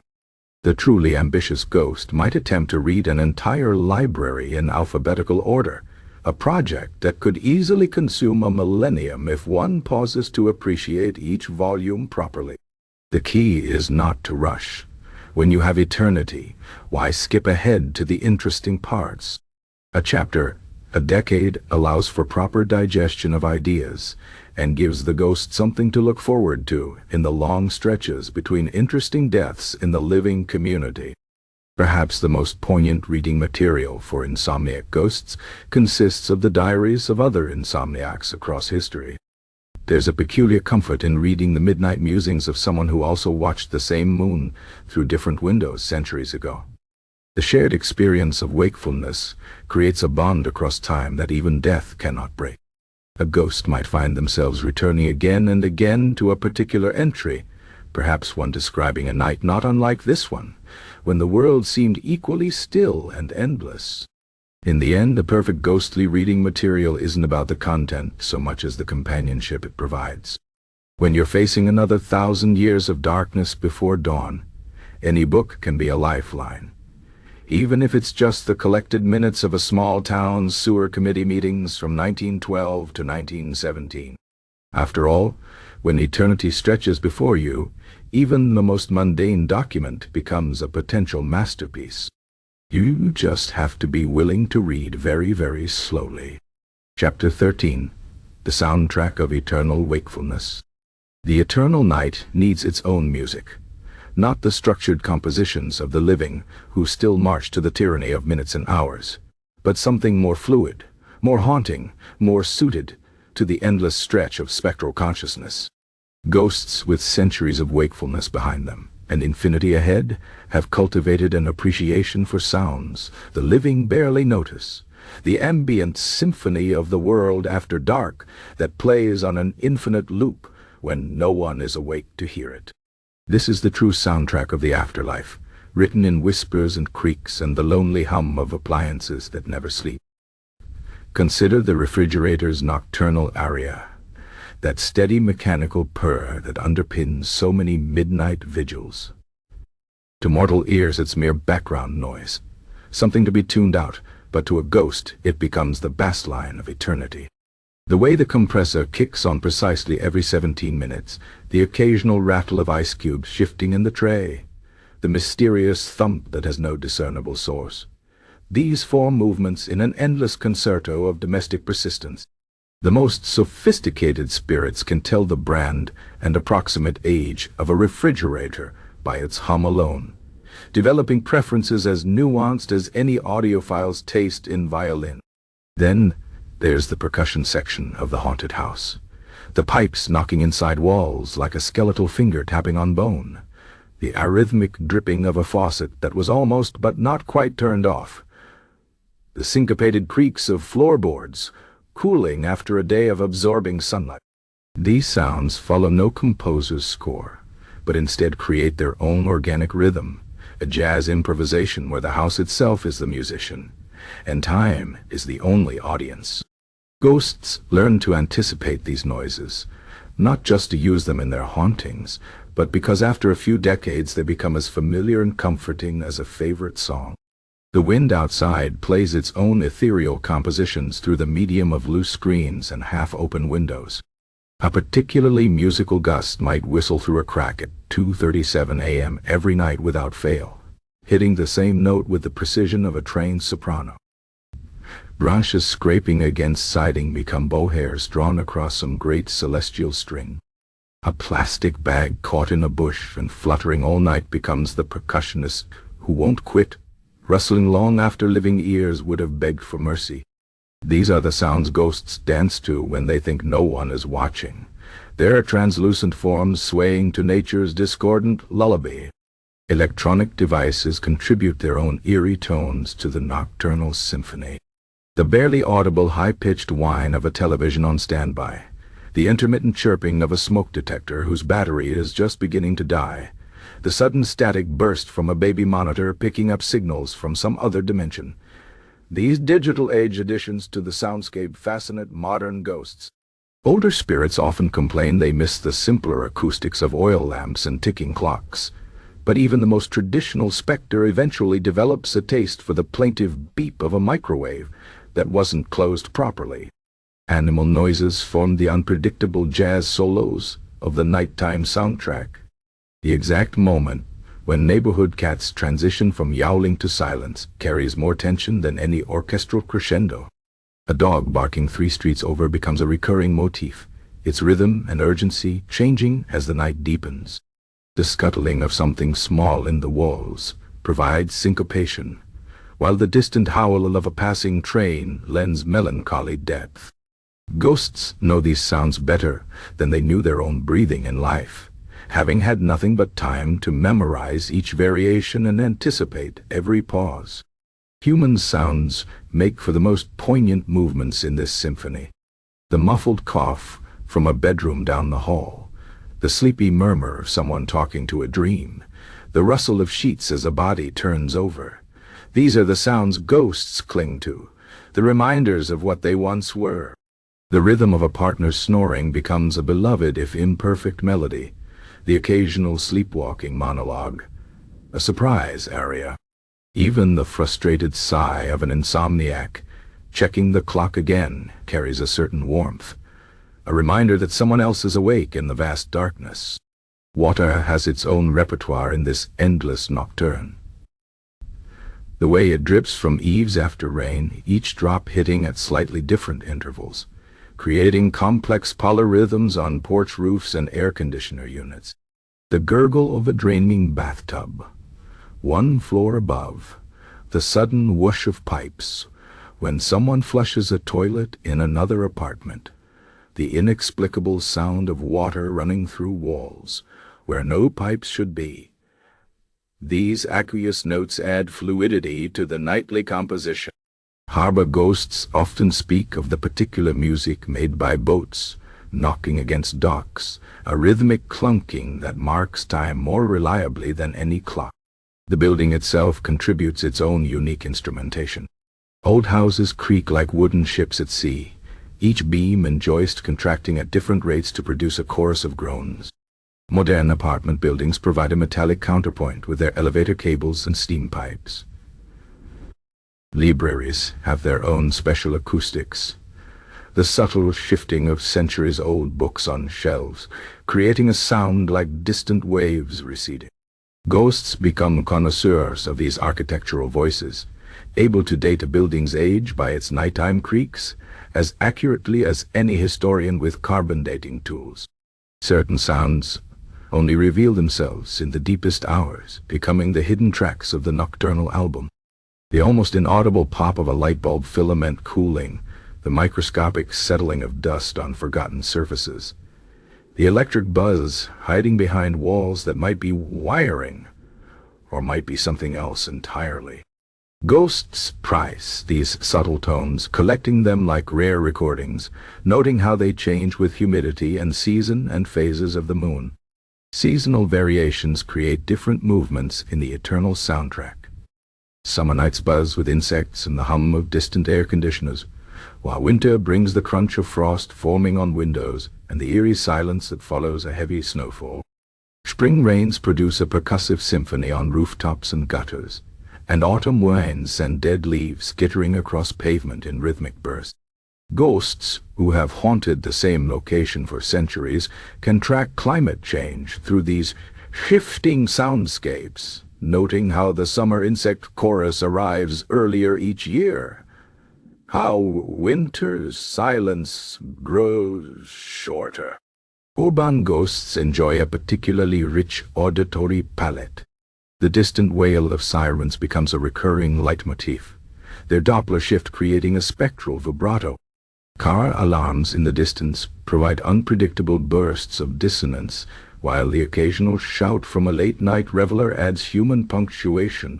Subway trains running underground create a barely perceptible rumble that sensitive spirits can feel in their non-existent bones, a reminder of the city's constant pulse even in its quietest hours. Rura spirits have their own acoustic treasures. The way silence itself has texture in the countryside, how it's periodically shattered by owl hoots or coyote yips. The wind moving through different crops creates distinct sonic signatures. Corn whispers while wheat rustles. Barn ghosts speak of the particular music made by animals shifting in their stalls, the symphony of chewing and snorting and hooves on wood that follows its own circadian rhythm, regardless of the actual hour. The most experienced ghosts learn to conduct this symphony, using their limited influence to accentuate certain sounds or mute others. A well-placed cold spot might make a pipe contract just enough to produce a mournful groan. A gentle push could make a loose shutter bang at the perfect moment to underscore a gust of wind.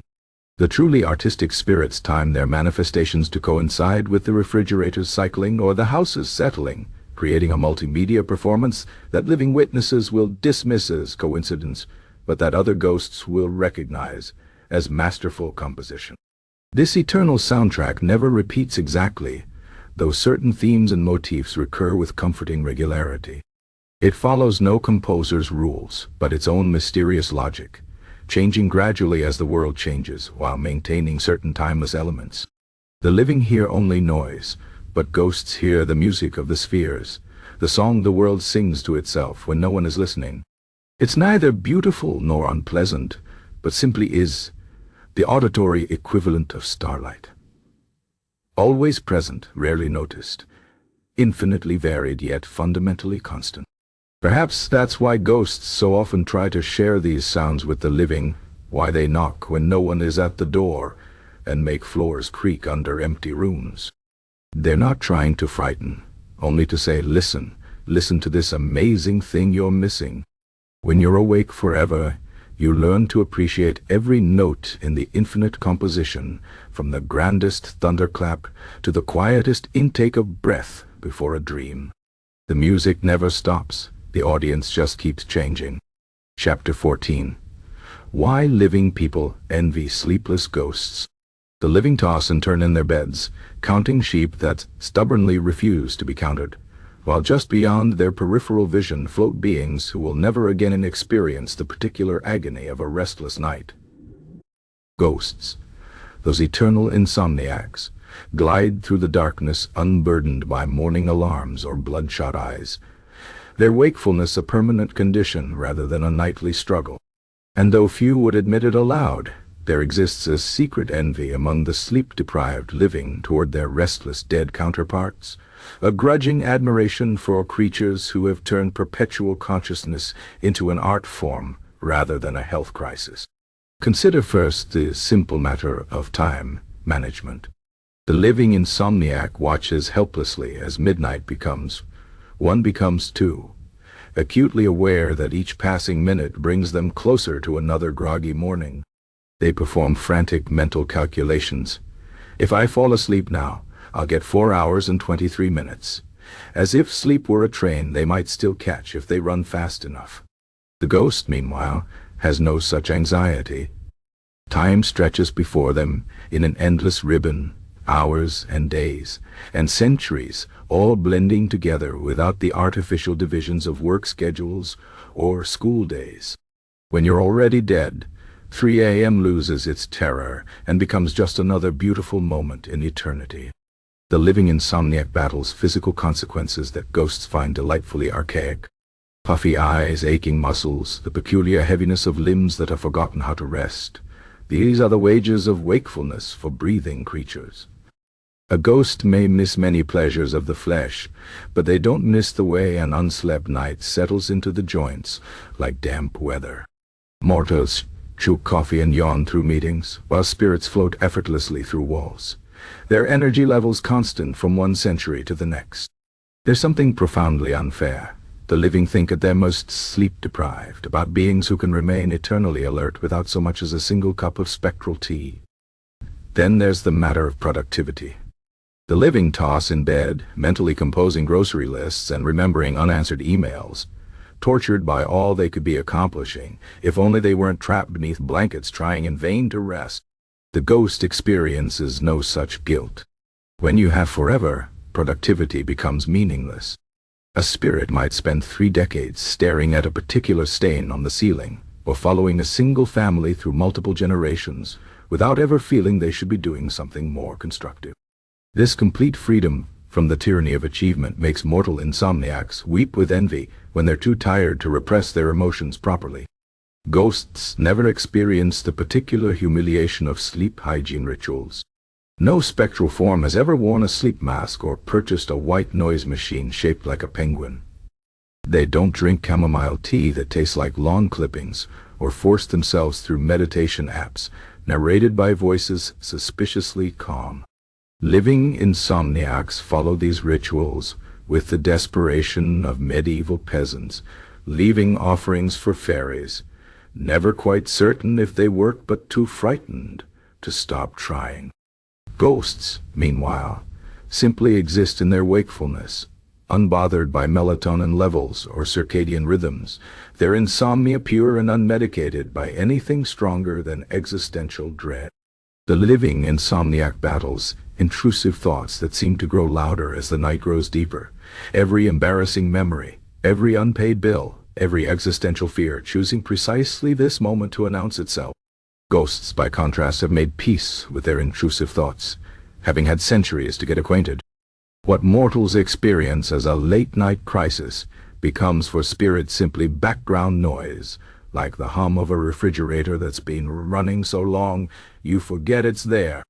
The ghost's mind may still churn with regrets and unresolved business, but without the pressing need to be alert for a morning meeting. Even mental anguish becomes more manageable. Consider the social aspects. The living insomniac moves through their day like a zombie, fielding well-meaning but infuriating questions about why they look so tired, whether they've tried warm milk, if they've considered that maybe they're just thinking too much. The ghost answers to no one.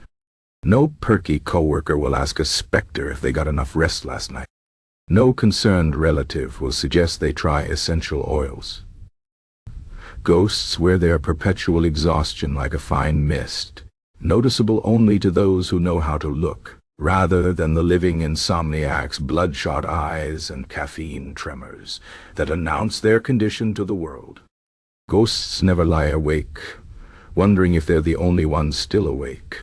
They know exactly who else is up at this hour, which spirits roam their particular territory, which mortal insomniacs are reading with flashlights under covers, which owls and raccoons and other nocturnal creatures go about their business, while the day-bound world sleeps. This perfect knowledge of the nighttime community eliminates the lonely feeling that plagues living insomniacs, that sense of being the only soul staring at the ceiling while the rest of the world dreams. For ghosts, the night is always full of company, even if that company is just the moth batting against a street lamp outside. The living insomniac dreads the middle of the night revelation, that brilliant idea or crushing self-realization that strikes at 3 a.m. but inevitably seems ridiculous by dawn. Ghosts have no such disappointment. When inspiration strikes at the witching hour, they can follow it wherever it leads without worrying about being functional the next day. A spirit might spend a decade working on a particularly clever haunting technique or composing an epic poem in their head without ever needing to pause because the sun came up. Mortals, by contrast, must either scribble their nocturnal insights on bedside notepads or lose them to exhaustion, both options being equally unsatisfying. Physical comfort presents another point of envy. The living insomniac performs an endless ballet of positional adjustments. Pillow flipped to the cool side, blankets kicked off, then pulled up again, left side, then right side, then back again. The ghost simply floats, unencumbered by pressure points or overheating, or that one stubborn hair that insists on tickling the nose. While mortals count sheep, ghosts count the dust motes, drifting through moonbeams, equally unconcerned about finding a comfortable position for motes or themselves. Ghosts never experience the particular cruelty of finally falling asleep, only to be immediately awakened by an alarm clock. Their wakefulness may be eternal, but at least it's consistent. No spectral form has ever been jerked from pleasant unconsciousness by the blaring of electronics or the demands of children or jobs.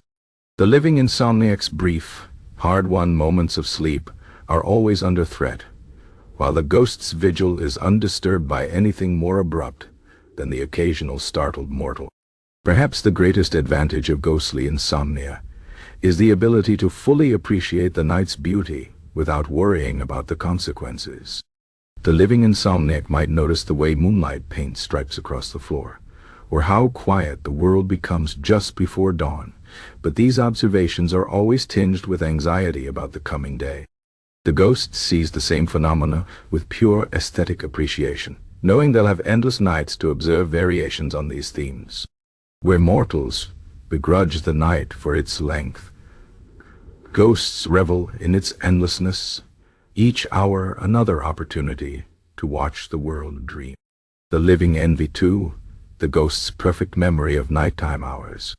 Mortal insomniacs experience their sleepless nights in a fog of exhaustion, often unable to recall what they thought about or accomplished during those lost hours.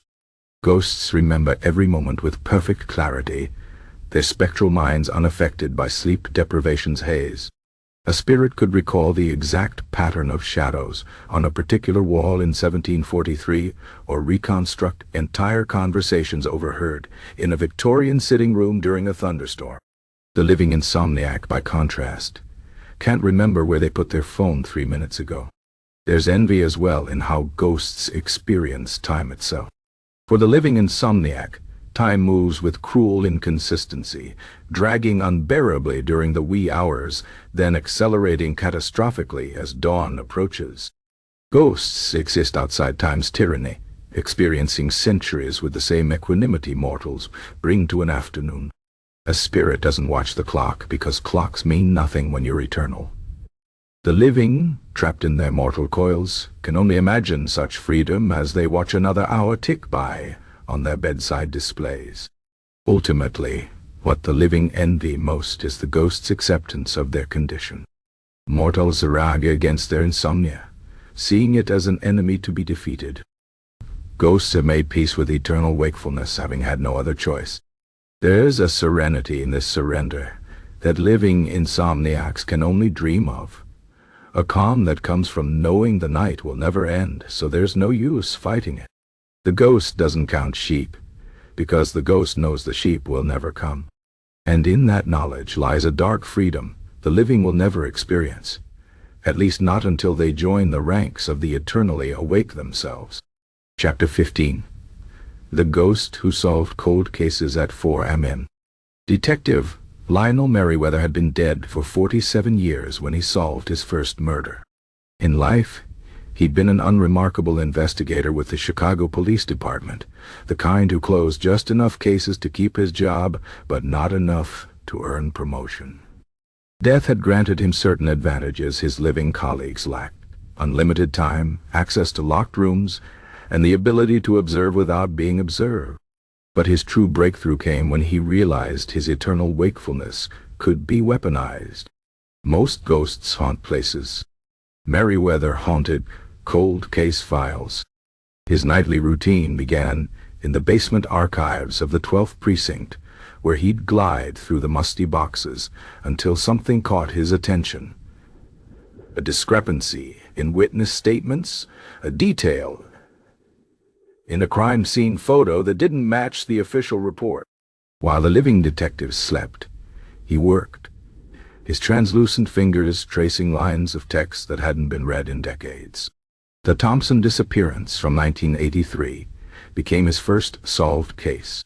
The official report listed it as a probable drowning, though no body was ever found. Merriweather spent 3 months of sleepless nights reconstructing the victim's final hours. He followed the paper trail to a forgotten storage locker where the man's wallet had been tucked behind a loose brick. The living detectives called it a lucky break when they found it the next morning.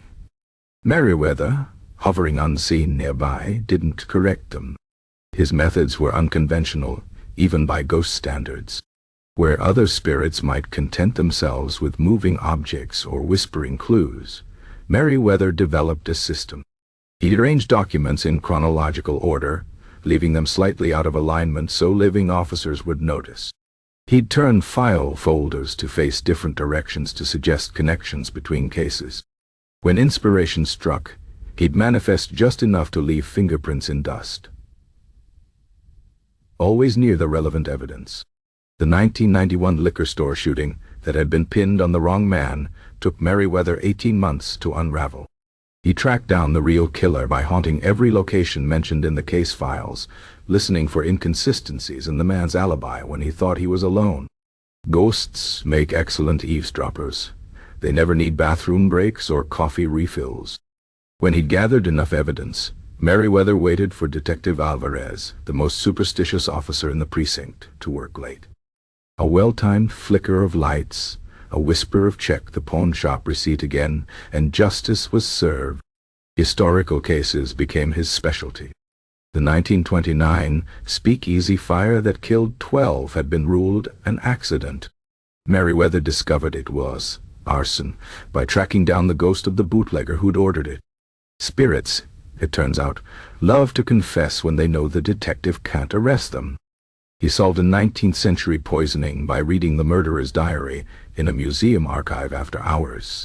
The culprit had been dead 100 years, but Merriweather took satisfaction in updating the records anyway.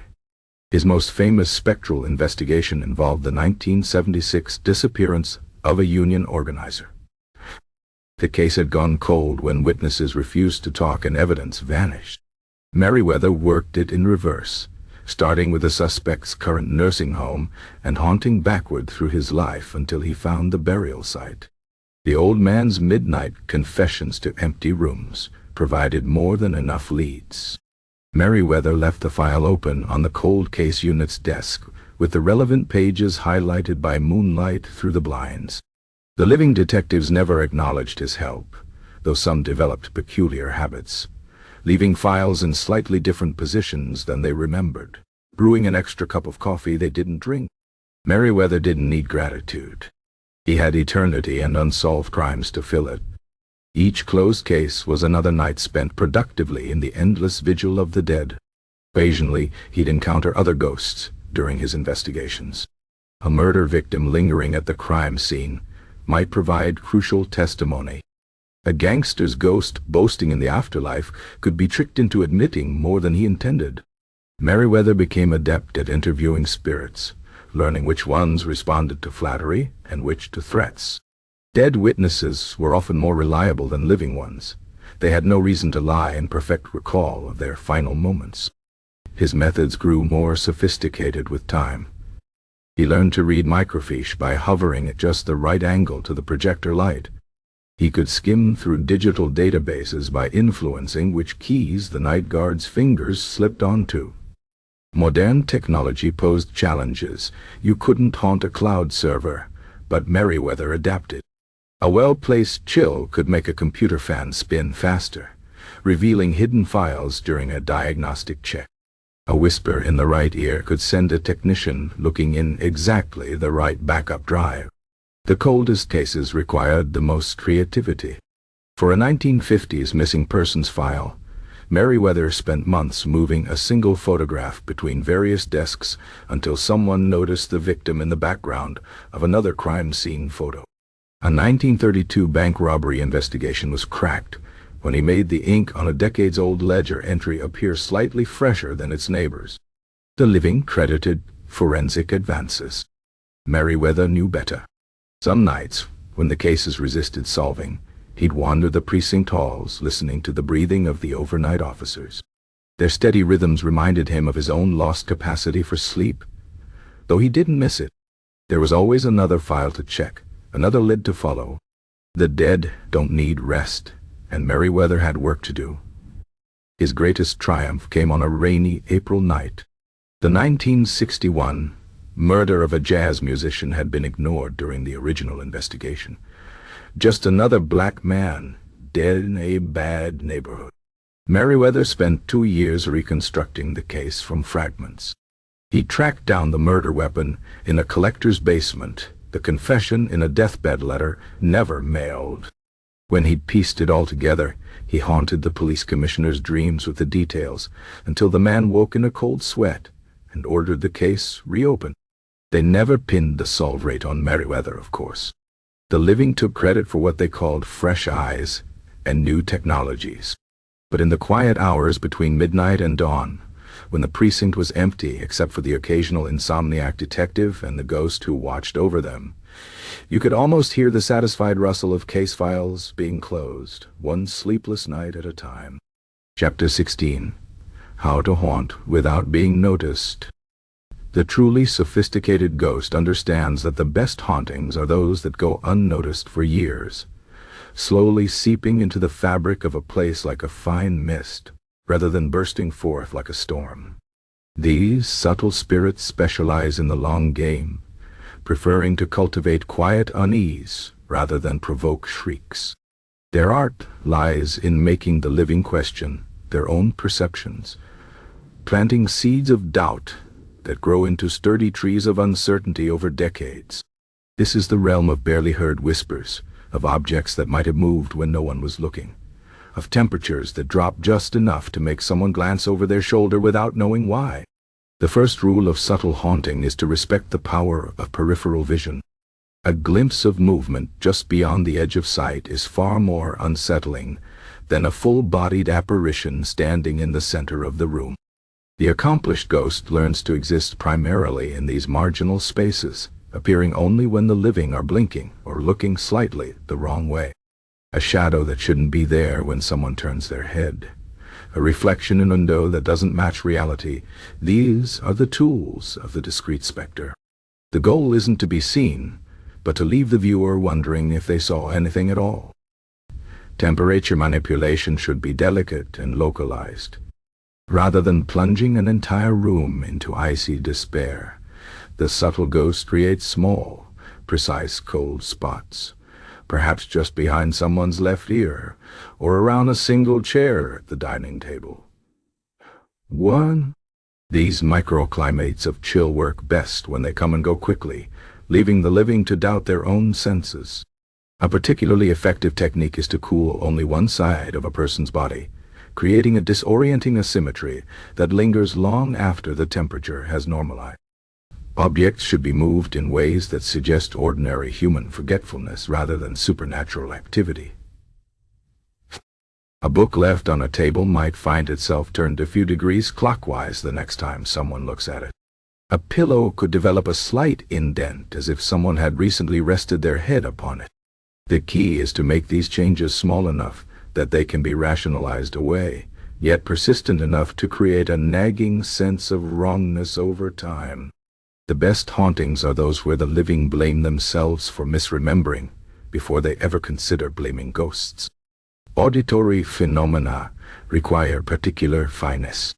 Loud moans and rattling chains have their place, but the subtle ghost prefers sounds that could have natural explanations. The creak of a floorboard when no one is walking, the faintest rustle of fabric from an empty chair, a sigh that might have been the wind. These are the sounds that burrow deep into the psyche. Timing is crucial here. A sound heard just as someone is drifting off to sleep will linger in their mind far longer than one heard in broad daylight. The truly expert ghosts who make a noise seem to come from just behind the listener's head, yet so quiet they can't be certain they heard it at all. Scent provides another avenue for subtle haunting. Unlike overwhelming stenches that announce paranormal activity, the discreet ghost uses smells that trigger memory and emotion without overwhelming the senses. A whiff of pipe tobacco that vanishes before it can be identified, the faintest trace of a particular perfume in a room where no perfumed person has been, the ghost of a long-gone meal's aroma wafting through the kitchen. These olfactory hints create powerful connections to the past without provoking panic. The scent should never be strong enough to search for, only noticeable in passing and then gone. Mirrors and reflective surfaces offer excellent opportunities for low-key haunting. A subtle ghost might appear in a mirror for just a fraction of a second too long to be a trick of the light, or stand at the edge of a group photo where no one was standing when the picture was taken. The reflection should be almost but not quite right, perhaps showing a room's layout as it was years ago. or including a person who couldn't possibly be present. These glimpses work best when seen in passing, leaving the viewer unsure whether they imagined the whole thing. Time itself can be manipulated for subtle effect. Clocks might lose or gain a few minutes in certain rooms, but keep perfect time elsewhere. Watches could stop only when worn by a particular person, then start again when placed elsewhere. The progression of shadows across a floor might not quite match the actual time of day. These temporal irregularities create a quiet dissonance that accumulates over months and years, making the haunted question their perception of time itself. Electronics provide modern ghosts with new avenues for subtle influence. When you denounce the dollar pre conic sea, or the dollar bay, but she learned that, Bella Jazz and right now be the summer cars got. Say, well, Warren, what would be like? A television might change channels when left unattended, always returning to the original before anyone can confirm what happened. Smartphones could develop a habit of opening notepad apps to blank pages. The most skilled ghosts learn to manipulate these devices in ways that mimic technical glitches, leaving the living frustrated with their gadgets rather than frightened by them. The goal isn't to convince someone their house is haunted, but to make them curse their unreliable technology. The art of subtle haunting extends to dreams as well. Rather than creating full-fledged nightmares, the sophisticated ghost plants small, realistic details in the dreams of the living. A familiar face in an unfamiliar context, a room arranged slightly wrong, a whispered phrase that doesn't quite wake the sleeper. These fragments blur the line between dreaming and waking life. Over time, the haunted begins to question whether certain memories are dreams or reality, creating a delicious uncertainty that the ghost can nurture for years. Personal items offer particularly rich ground for subtle haunting. A well-placed spirit might cause a particular piece of jewelry to feel warm when touched, or make a favorite book fall open to a significant page. Photographs could develop new shadows in the background over time, so gradually that the changes are noticed subconsciously long before they're acknowledged. The key is to make these phenomena feel personal and specific, as if the ghost understands the emotional weight of certain objects. This creates a sense of being known that is far more unsettling than any overt display of power. Location matters in subtle haunting. Certain spots in every home naturally attract attention. The bottom of the stairs, the view from a favorite chair, the approach to a bedroom door. These become stages for the ghost's most important performances. A figure might appear at the top of the stairs, just as someone looks up from below, vanishing before focus can be achieved.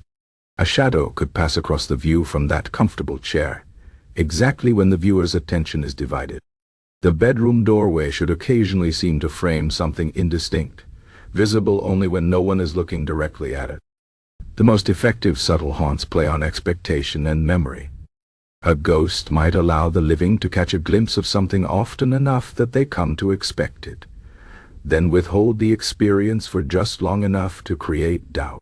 This push and pull between anticipation and uncertainty creates a far more profound haunting than any chains-rattling spectacle. When done well, the living will question whether they're seeing patterns where none exist or failing to see patterns that are genuinely present. Subtle haunting ultimately relies on the human mind's capacity for self-deception. The ghost provides just enough stimulus to activate the imagination, then lets the living do the rest of the work. Over time, this creates a haunting that feels deeply personal, as if the house itself has developed quirks and moods. By the time the haunted considers the possibility of supernatural activity, the ghost has already won. The doubt has taken root, and no amount of rational explanation can fully dig it out. This is the true art of the subtle specter, not to convince, but to make the living convince themselves. Chapter 17. The Insomniac's Guide to Ghostly Real Estate. For the discerning spirit who plans to spend eternity wide awake, location is everything. The difference between an endlessly fascinating afterlife and centuries of mind-numbing boredom often comes down to real estate choices made in those first confusing months after death. While any crumbling ruin might suffice for amateurs, experienced ghosts know that certain properties offer amenities that make eternal wakefulness not just bearable, but downright enjoyable. Herewith, an appraisal of the finest spectral residences for those who never sleep. Victorian asylums top many ghostly wish lists, and for good reason. The high ceilings allow for dramatic floating, the barred windows cast excellent shadow patterns at all hours, and the acoustics in those tiled halls make even the softest moan reverberate beautifully. The more progressive spirits appreciate how former treatment rooms can be repurposed. Hydrotherapy chambers make splendid meditation spaces for water-aspected ghosts, while padded cells offer a quiet retreat when the afterlife becomes overwhelming. The real value, however, lies in the lingering emotional residue that permeates the walls, providing endless atmospheric nuance for creative hauntings. The only downside? Competition for the best wards can be fierce among the spectral community. Abandoned theaters offer similarly premium haunting conditions. The stage provides a natural focal point for manifestations, while the fly systems and catwalks enable three-dimensional haunting that more pedestrian locations can't match. Spirits with theatrical leanings adore the built-in lighting effects. A single ghost light left burning creates marvelous opportunities for shadow play. The seats, even when dusty, maintain excellent sightlines for observing the occasional living trespasser. Some ghosts complain about the lack of kitchen facilities, but let's be honest, you're dead. When was the last time you craved a proper meal? For ghosts who prefer quieter surroundings, nothing beats a neglected library. The scent of decaying paper provides constant sensory stimulation, while the endless shelves offer both reading material and excellent hiding spots. Spirits report particular joy in rearranging books, according to inscrutable spectral categorization systems. The Dewey Decimal System becomes far more interesting when decimals extend into the afterlife. The main reading room's perfect silence makes it ideal for practicing subtle haunting techniques, while the rare books room provides that extra frisson of security when you want to haunt without being disturbed. Just beware the occasional living researcher who works through the night. They're often too sleep-deprived to appreciate your best material. Industrial ruins cater to a different sort of spectral taste. The sprawling factories and mills of the 19th century offer acres of uninterrupted haunting space, perfect for ghosts who need room to rattle their chains properly. The heavy machinery, while no longer functional, provides excellent opportunities for creative sound effects. A gently swaying crane hook can keep a ghost entertained for decades. Urban explorers make delightful temporary companions, their flashlight beams creating dynamic lighting effects you couldn't achieve with any spectral power. The downside? It can take centuries to properly learn all the echoes in these cavernous spaces, and nothing's more embarrassing than a moan that comes back at the wrong moment. Those with nautical leanings should consider decommissioned lighthouse stations. The circular architecture creates a lovely energy flow for drifting, while the lantern room offers panoramic views of both sea and shore. Stormy nights provide built-in drama, and the constant motion of waves prevents the sort of stasis that plagues inland hauntings. Ghosts report particular satisfaction from manipulating the foghorns, though this should be done sparingly to maintain maximum effect. The isolation can be challenging for more social spirits, but for those who enjoy solitary contemplation between shipwrecks, there's no finer address. For ghosts who miss domestic life, nothing beats a properly maintained haunted house. Not the creaking mansions of popular imagination, but ordinary homes where the living still reside.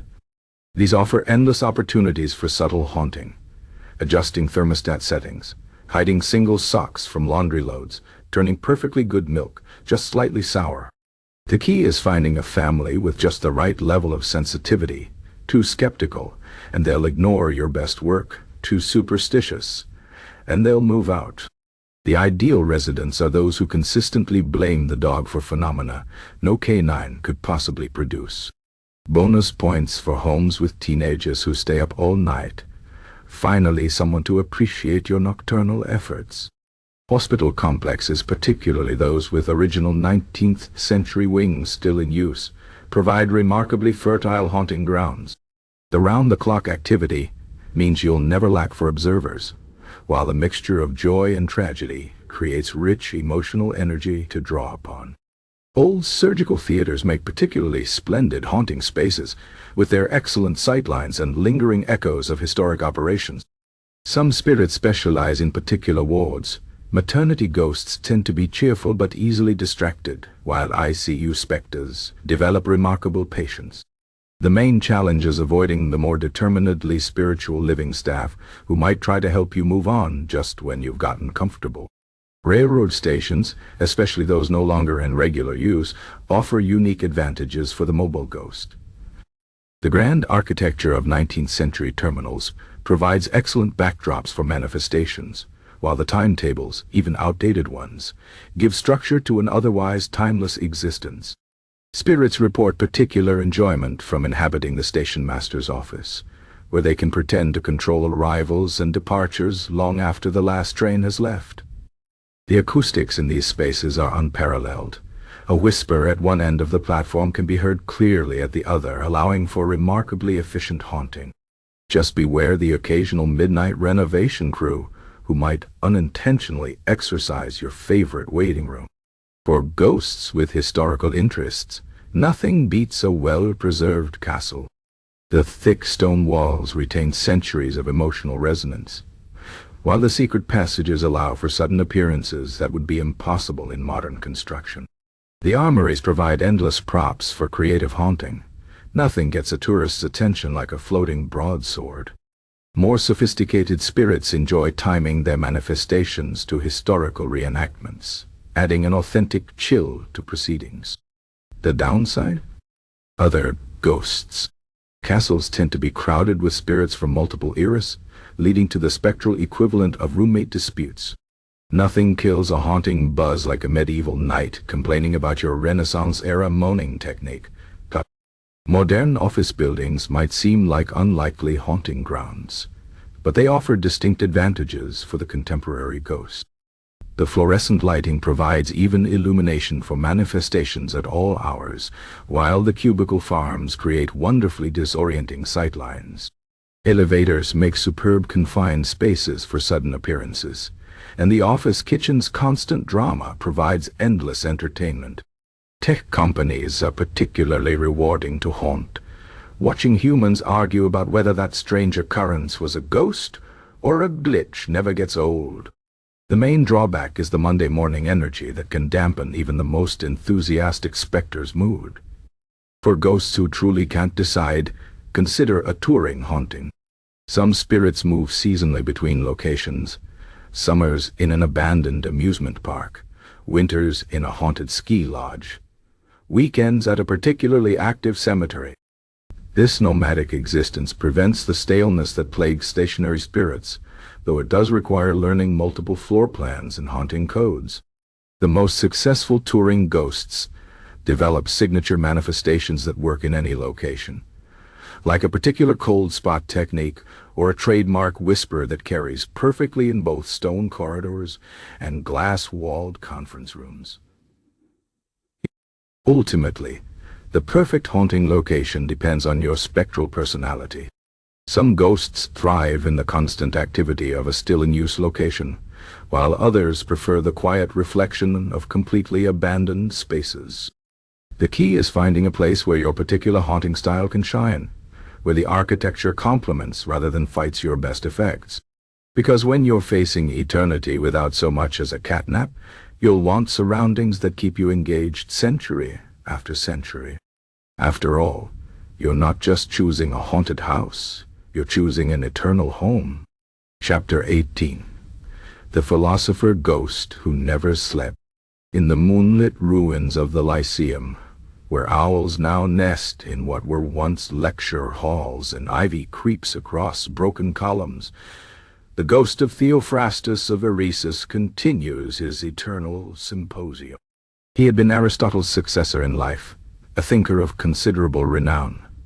But death had granted him something far more precious than earthly fame: unlimited time to pursue every philosophical tangent to its furthest conclusion. While other spirits moaned and rattled chains, Theophrastus debated metaphysics with himself in increasingly elaborate circles, his spectral voice rising and falling with the cadences of ancient argumentation long into the Athenian nights. The philosopher had never slept much, even when alive, preferring to pace the colonnades until dawn, working through logical conundrums. Now freed from bodily needs entirely, his restless mind ranged across the entire field of human thought without pause. He would begin with simple propositions: what is the nature of being? And follow them through increasingly complex refinements, until even he lost track of the original question. This didn't trouble him. When you have eternity, you can afford to meander through the foothills of an idea before assaulting its peaks. Modern tourists occasionally reported hearing faint voices in the ruins after closing time, assuming them to be guides or stray cats. In truth, it was Theophrastus conducting his nightly dialogues, sometimes with long-dead colleagues whose arguments he remembered, sometimes with imagined interlocutors whose positions he constructed solely for the pleasure of dismantling them. His favorite recent invention was a particularly dense Stoic he called Plutarchus, whose simplistic positions made for satisfying rhetorical victories. The moon was his preferred audience. Unlike living students who blinked and yawned and eventually excused themselves to sleep, the cold celestial observer listened without interruption as he expounded on the particulate nature of spirit matter or the ethical implications of intangible existence. On cloudy nights, when his lunar confidant was obscured, Theophrastus would instead address the scattered stones that had once been his lecture hall, imagining each fragment as a particularly slow student requiring careful explanation. Centuries of uninterrupted contemplation had led him to some unusual conclusions. He'd developed an entire metaphysics of haunting, positing that ghosts were not souls trapped on earth, but ideas that had escaped their original thinkers and now wandered seeking new minds to inhabit. This theory pleased him immensely, though he'd yet to determine how to test it. The occasional living philosopher who visited the ruins at night, hoping for inspiration, never realized the faint whispers they attributed to their own subconscious were, in fact, Theophrastus attempting fieldwork. His magnum opus, continually revised across 2 millennia, was a treatise on the nature of time as experienced by the dead. Unlike living thinkers who treated time as a river, Theophrastus conceptualized it as a vast library where all moments existed simultaneously, but could only be accessed sequentially by mortal perception. Death, he argued, granted one a librarian's privileges: the ability to browse the stacks at leisure, to cross-reference events separated by centuries, to leave certain volumes open while perusing others. This explained why ghosts so often appeared out of chronological order, seeming to respond to events before they occurred or linger long after their natural era had passed. The dawn never interrupted his musings as it once had. Where living philosophers had to condense their thoughts into teachable moments between meals and sleep, Theophrastus could follow a single line of reasoning for decades if it pleased him. He'd once spent an entire century working through the implications of Zeno's paradoxes as applied to spectral motion, concluding, after much invisible pacing, that ghosts didn't actually move through space at all, but rather altered the probability of their appearance at various points. This insight had delighted him for weeks, or what would have been weeks if he still measured time in conventional ways. Occasionally, other philosophical ghosts would drift through Athens, drawn by the intellectual energy, still clinging to its stones. These encounters often turned contentious. A particularly unpleasant evening had been spent arguing with the ghost of Protagoras about whether man remained the measure of all things after death. The debate had ended when Theophrastus pointed out that Protagoras' famous maxim couldn't be true because he, Theophrastus currently measured Protagoras as being quite wrong. The sophist spirit had left in a huff, muttering about unfair rhetorical tactics. The living world continued around him, largely oblivious to his presence. Construction crews, rebuilding ancient walls, would sometimes feel an unnatural chill and hurry their work, unaware they were disturbing a particularly delicate point about Aristotelian categories. Tourists who lingered too long after sunset might catch fragments of ancient Greek whispered just behind them, though they inevitably attributed it to the wind or their imagination. Theophrastus didn't mind being ignored. It gave him more time to think. His current project was perhaps his most ambitious yet, a comprehensive theory of why ghosts don't sleep. He'd rejected all the obvious answers, lack of physical need, absence of circadian rhythms, as being too superficial. Instead, he posited that wakefulness was the natural state of the intellect, and that sleep had been an evolutionary compromise forced upon living creatures by their material forms. Death, by liberating the mind from biology, allowed for uninterrupted thought of a purity impossible in life. This explained why so many philosophical breakthroughs came during sleepless nights, the mind briefly touching its true potential before being dragged back into the necessities of the body. Theory had holes, of course. He'd been working on the problem of dream ghosts for nearly 3 centuries, without satisfactory progress. If his premise held, then spirits appearing in dreams should be even more clear-headed than their waking counterparts, yet most dream ghosts behaved with all the irrationality of living dreamers. Perhaps, he mused, dream space existed in some intermediate realm between life and death, subject to different rules altogether. The implications were maddeningly complex. As the latest in an endless string of dawns painted the Acropolis gold, Theophrastus found himself circling back to his oldest question, the one that had kept him awake nights even when he still had flesh to tire. What was the purpose of thought itself? In life, philosophy had been preparation for death. But in death, it continued ceaselessly, suggesting either that preparation continued eternally, a notion he found absurd, or that thinking was its own end, regardless of one's state of being. This line of reasoning pleased him. It meant his eternal vigil among the ruins wasn't tragic, as the occasional sentimental tourist supposed when they heard his whispers on the wind, but triumphant. While the living slept through most of their existence, he remained perpetually awake, perpetually engaged, perpetually curious. The body had been a prison not because it died, but because it demanded so much time be wasted on its maintenance. A group of early rising philosophy students approached the ruins, their voices cutting through his musings. Theophrastus smiled, or what passed for a smile among the discorporeal, and prepared a particularly naughty paradox about the nature of being to whisper to the most attentive-looking among them. After all, what was eternity for, if not spreading the gift of wakeful thought? The students would leave, troubled but inspired, unaware they just attended the world's longest-running philosophy lecture, taught by a professor who never slept, never tired, and never stopped thinking. And when they returned home to puzzle over the ideas that had seemingly come from nowhere, perhaps they too would sit up late into the night, chasing truths just beyond their grasp, keeping the vigil of the wakeful mind alive in the land of the sleeping. Chapter 19. The Ghostly Art of Subtle Manipulation.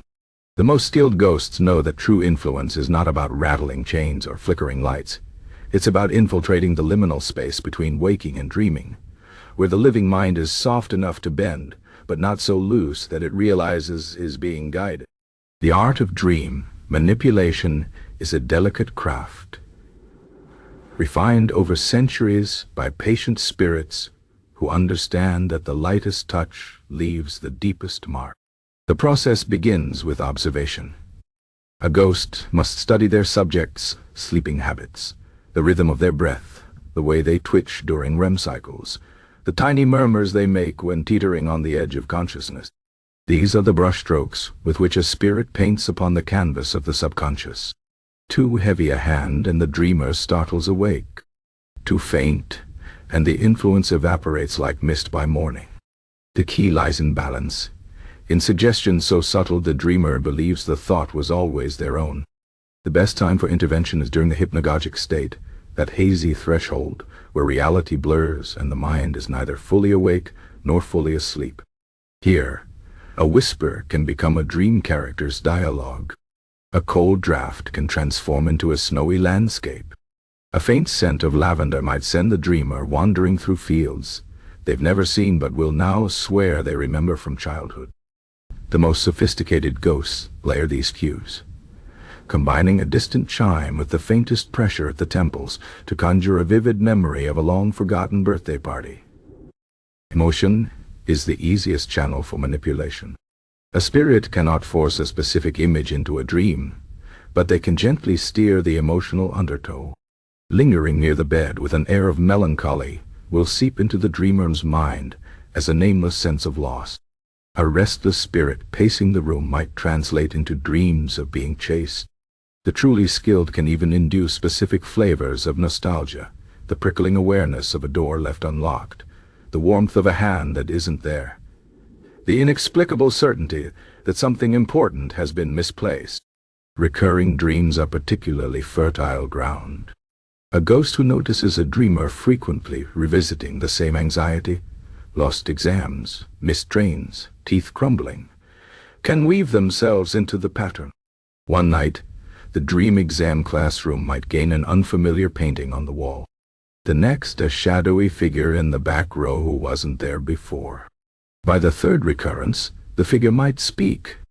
The dreamer will assume their subconscious is elaborating on the theme, never suspecting an external architect shaping the narrative. Symbols are the language of dreams, and ghosts are fluent translators. A spirit who wishes to be remembered might plant an object, a pocket watch, a hat pin, a particular shade of blue ribbon, in multiple dreams until it becomes a lodestone in the dreamer's mind.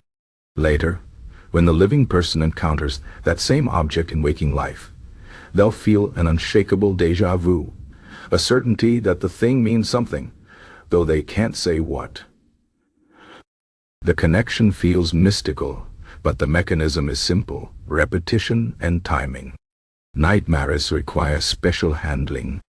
Most spirits avoid them, not out of kindness, but because fear tends to wake the dreamer, breaking the connection. However, a deft ghost can turn a nightmare into an opportunity. By subtly altering the dream at its most terrifying moment, a pursuer's face softening, a falling sensation transforming into flight, they position themselves as the dream's savior rather than its architect.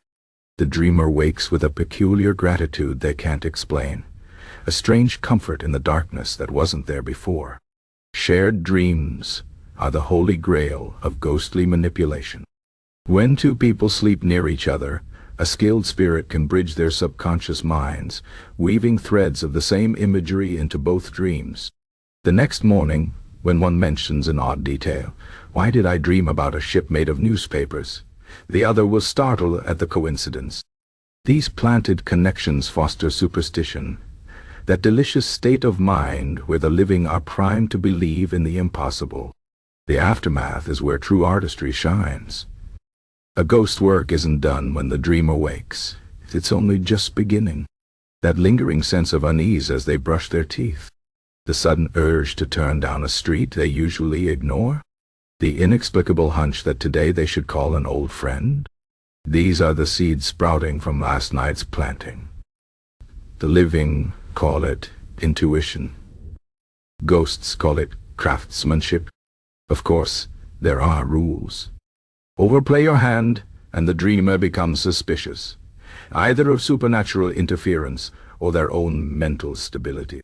The best manipulations are those that feel like discoveries, as if the dreamer has uncovered something hidden within themselves, rather than had it slipped into their pocket by unseen hands. A spirit's touch should be like a breeze that might have been a sigh, a shadow that could have been a trick of the light, a thought that feels so personal the dreamer would never think to question its origin. The most successful ghosts aren't the ones who terrify or astonish, but the ones who go entirely unnoticed. They are the quiet voice that suggests, the faint pressure that guides, the half-remembered melody that colors a mood. They understand that the human mind is not a locked door to be broken down, but a garden gate left slightly ajar, easy to nudge open, easier still to slip through unseen. By dawn, their work is done. The dreamer wakes with thoughts that aren't entirely their own, impulses they can't trace, and the unshakable feeling that something has changed, though they couldn't say what. And floating nearby, invisible but satisfied, the ghost watches, already planning tonight's subtle adjustments to the tapestry of dreams they've only just begun to weave. Chapter 20. Conclusion. Embrace your spectral sleeplessness. Let us be honest with one another, you and I. You did not choose this state of endless wakefulness, not truly. Whether by cruel fate, unfinished business, or simply the cosmic joke of an afterlife that forgot to include an off switch, here you are, a consciousness without reprieve, a watchful eye that never closes. But consider this before you resign yourself to eternity of restless lamentation. There is a peculiar power in never sleeping. Think of the living, those poor souls shackled to their circadian rhythms, their precious 8 hours of oblivion stolen from them night after night.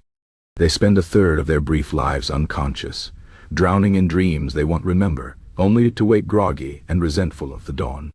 They chase sleep like addicts, measuring their worth by how quickly they succumb to it, how deeply they remain under. And for what? To do it all again the next day. You, my dear Spectre, have been liberated from that cycle. You do not lose hours to the void. You own every minute of infinity. True, you will never again know the sweet surrender of drifting off, the weightlessness of dreams, the bliss of waking refreshed. But you also will never suffer the agony of insomnia, that cruel tease of exhaustion without relief. You cannot lie awake, staring at the ceiling, in frustration because you are always awake, and the ceiling is now more of a suggestion than a boundary. The living toss and turn, trapped in their flesh prisons while you float unimpeded by sore hips or stuffy noses or that one stubborn itch between the shoulder blades. Embrace the advantages of your condition. While the world sleeps, you bear witness to its hidden face, the secret rituals of nocturnal creatures, the slow dance of shadows across familiar walls, the hushed confessions people whisper only when they believe they're alone. You see the moon in all her phases, know the particular hush of 3-7 a.m., the way even silence has texture if you listen long enough. The living only glimpse these mysteries in fragments during their own rare sleepless nights before collapsing back into oblivion.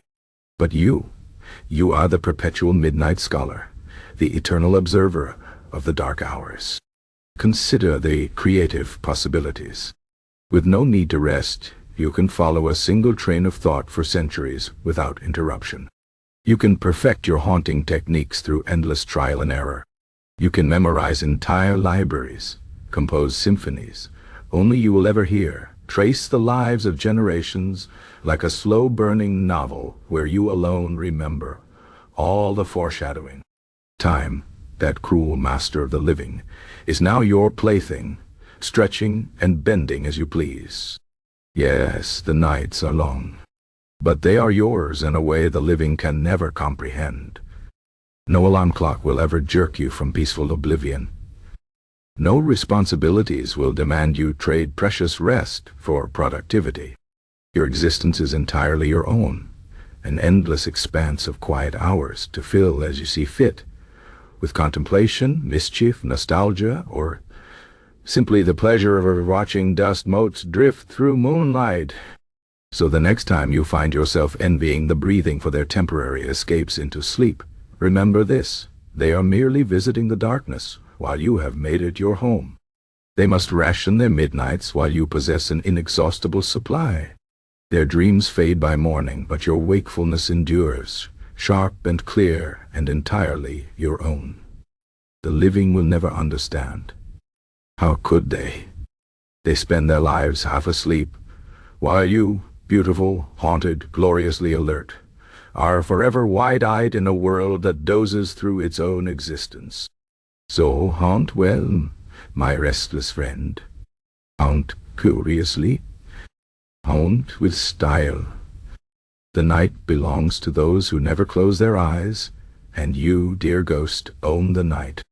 Now, if you'll excuse me, the witching hour approaches, and there are dreams to gently tamper with, floorboards to creak at precisely the right psychological moment, and an entire eternity of wakefulness to enjoy. Sweet non-dreams to you.